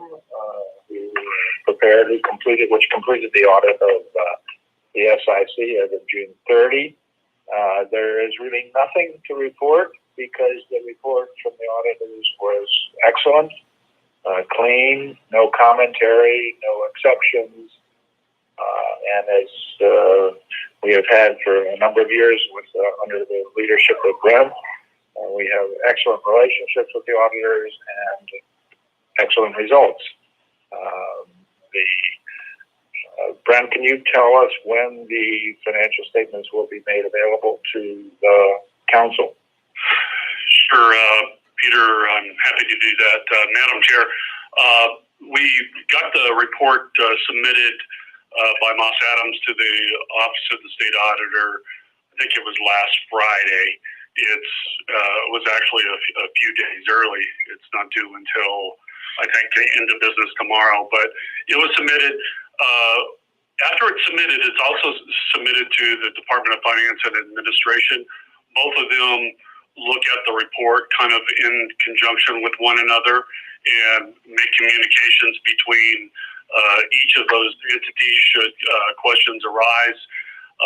It's probably going to be sometimes toward the end of the calendar year, the end of December, or the early part of January before the report is actually released. They go through it in fine detail. As everyone knows, there's a lot of information that relates to other agencies, whether it be the land office, DFA, etc., and they make sure that all that information ties to the related reports for those other entities. So it's a process that takes a little bit of time, but by the time they're done with it, we feel fairly good. So probably to say in a few words, probably later December or early January before the report is finalized. Okay, thank you. I have nothing further to report from the audit committee. Thank you, Member Frank. Any questions for the audit committee? So I just want to remind folks. Yeah, yep. I was just going to say, Brent, he's done a fantastic job. Every time you're in there, we never hear anything juicy about him. It's always just facts, and so I always appreciate that. Thank you. Yes, we all appreciate a boring CFO. Madam Chair, I'd like to add that I think that, a lot of times the work of an accountant or someone in that particular position it goes unheralded. And I think that Brennan and his staff have done a phenomenal job. And I joined Tim in congratulating his staff on the hard work that they do and the terrific results. I mean, and you realize the size of what we do and the magnitude of what we do and the fact that we keep getting these clean bills of health. I mean, I'm, really appreciative. So I think that, I think they get a whole bunch of attaboys. Yes. Soak it in, Brent. So I just want to remind folks that the, They're real nice. Member Denny. Yeah, okay. So the tab 5 materials, if you're going off of the PDF, were sent in a second email from Carrie. If you're off diligence, then they should be part of your packet. But if there's no more comments on the audit committee report, we're just going to go to Brent for his CFO report. Yes, Madam Chair, just a few comments. I'm on page 455. Just wanted to point out a few things to keep in everybody's memory. Items 1 and 2 on that page, as I have done in the past, you have the budget to actual report and the investment holdings report. The agreed upon procedures for the quarter ending September and the report that will be done for the quarter ended December are not due until, and they're due in tandem as of March 31st. There's a little bit of a delay in starting that September review because of the audit that we just completed. And then other than that, I just wanted to, if you could turn over to page 498.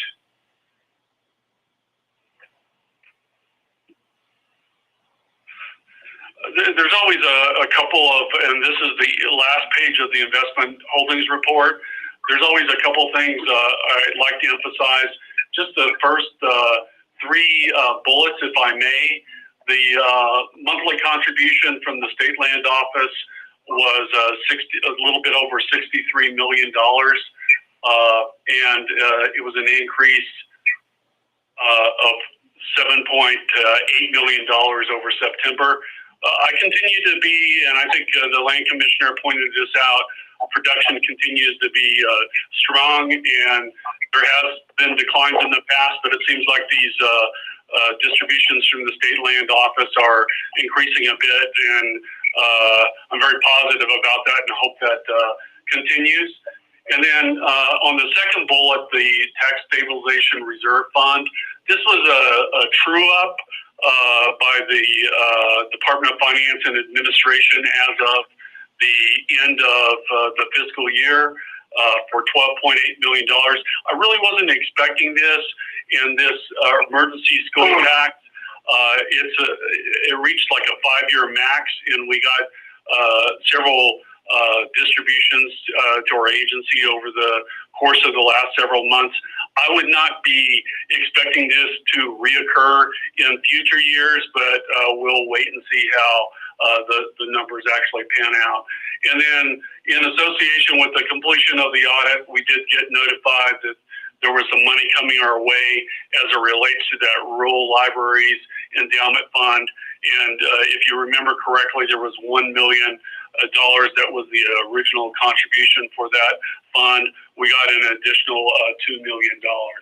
And then other than that, I just wanted to emphasize that within your material, I think it starts on page 500 or so. I did include the exit conference material from our auditors, Moss Adams. There's contact information at the back of that. If anybody has any questions for our auditors, please feel free to reach out to them. Also wanted to point out that within the audit committee, members Frank, Rawson, and Teas were available for that exit conference. And I really appreciate that. And then finally, I think people commented earlier about my team. I really wanted to give a shout out and thanks to Nicole Gallegos, who is my investment accounting manager, Tu Sanchez, Andrea Cohen, Rita Sheet, my IT people. And I shouldn't forget, within any audit, there's always a lot of information that has to be provided by administrative people. The investment team had to weigh in on several of the areas and provide information, and I wanted to say thank you to them as well. And that's the end of my comments, unless there's questions. You sound like you're accepting an Oscar. So, any questions on the CFO report? All right, great. So we're going to go on to agenda item 6, old or new business. I had an item for this particular agenda that I wanted to start a robust discussion on our Leonard Green investments, but we've already had a robust discussion today, and I don't know how many this council can undertake in one day. So I'm going to actually withdraw my previous request for this agenda item. I think Member Eisen also had an agenda item for old or new business. Yes, I do. There's a letter that I would like to read. It's dated November 2nd, and it is to Governor Michelle Lujan Grisham. I am a gubernatorial appointment to the State Investment Council. Therefore, as both the source of my appointment and the chair of the SIC, I am tendering my resignation from the SIC effective November 25th, 2020, the day after the November SIC meeting. I have served on the SIC since 2012 and been gratified to see the investments of the state permanent funds contribute so meaningfully to the education of the citizens of New Mexico and to the state budget. The permanent funds investment success through the professional and prudent investment and management of the State Investment Office, the input of our consultants, and the oversight of the SIC is a remarkable benefit to our state.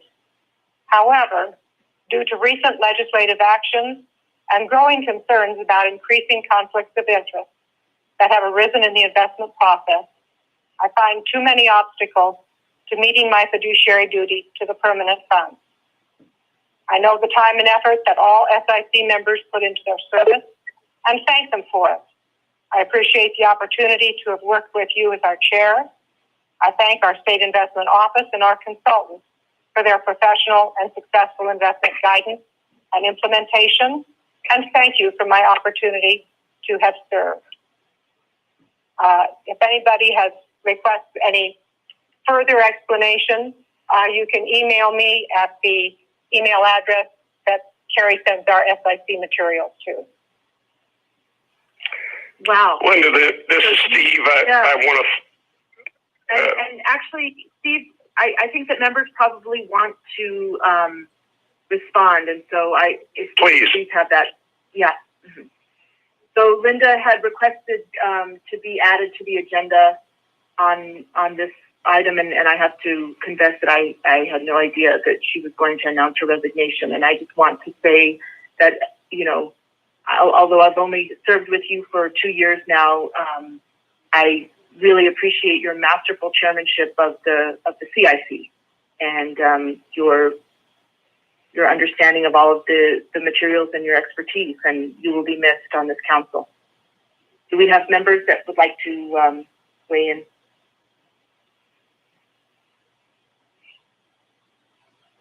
As Peter Frank, I would only offer that I would hope Linda might reconsider.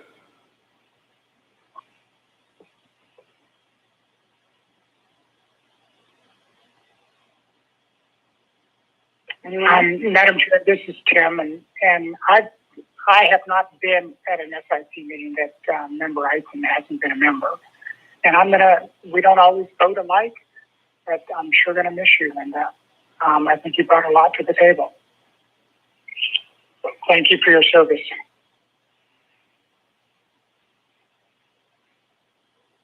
Linda, this is Tim Jennings.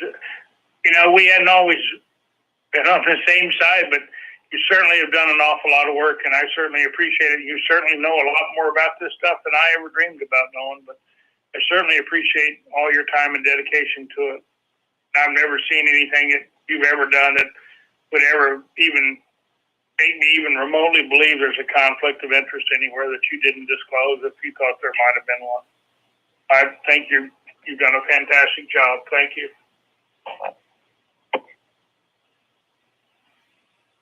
Yeah, Linda, this is Lee. I too appreciate your service and especially your extra effort on the SIC. It takes a lot of time. And I share a lot of your concerns as we see the direction. And I think the SIC needs to be very careful going forward. But I do appreciate your hard stance and everything you've done to help the citizens of New Mexico. This is Harold. Character and integrity are all we really have in life. And I think that you've demonstrated both of those characteristics admirably.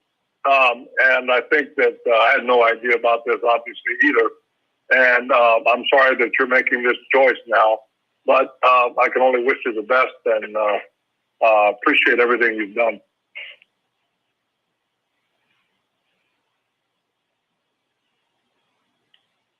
Thank you all for your kind comments.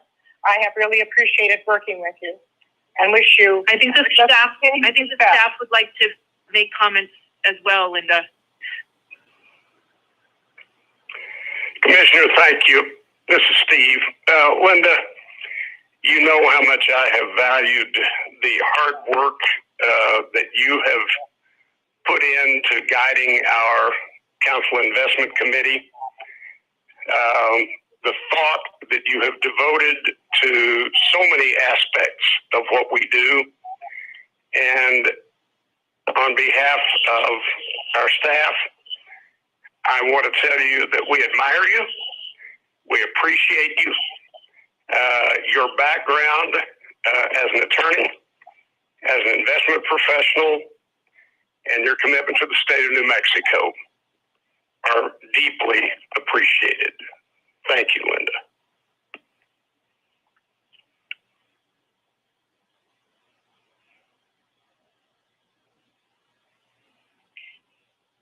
Member Eisen, I'm sorry if I cut you off. I knew other folks would want to have something to say.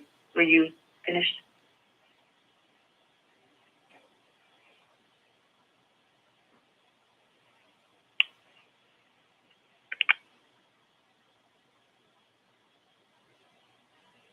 Linda? I will miss all of you. Thank you for your thoughts, but I'm not going to miss 500 pages of material 10 months out of the year. Okay. All right. Any further old or new business before the council? So as was stated at the beginning of the meeting, we will not have a committee meeting nor council meeting in the month of December. So I hope everyone is restful and safe during the holiday season. The next meeting for the SIC will be Tuesday, January 26th. And with that, we will go to public comment. Charlie? Madam Chair, we have no public comment that's been submitted today. All right. Do I have before I take a motion for adjournment, I have been asked if Bruce, if you could provide a clean copy of the Renewable Energy Investment Plan for Carrie to include in the minutes when she sends those out for this meeting, that'd be great. I'll include a clean copy with the red line from today's meeting. Okay. Or you don't like just the clean copy? Well, actually, both. I'm sure folks would Okay. like to see the changes and a clean copy both. So thank you. And with that, do I have a motion for adjournment? So moved, Harold. Okay, we have a motion from Harold. A second? Peter Frank. All right. And a second from Member Frank. Any objection to a motion for adjournment? All right. Thank you, folks. We are adjourned. Happy Turkey Day, everybody. This conference is no longer being recorded.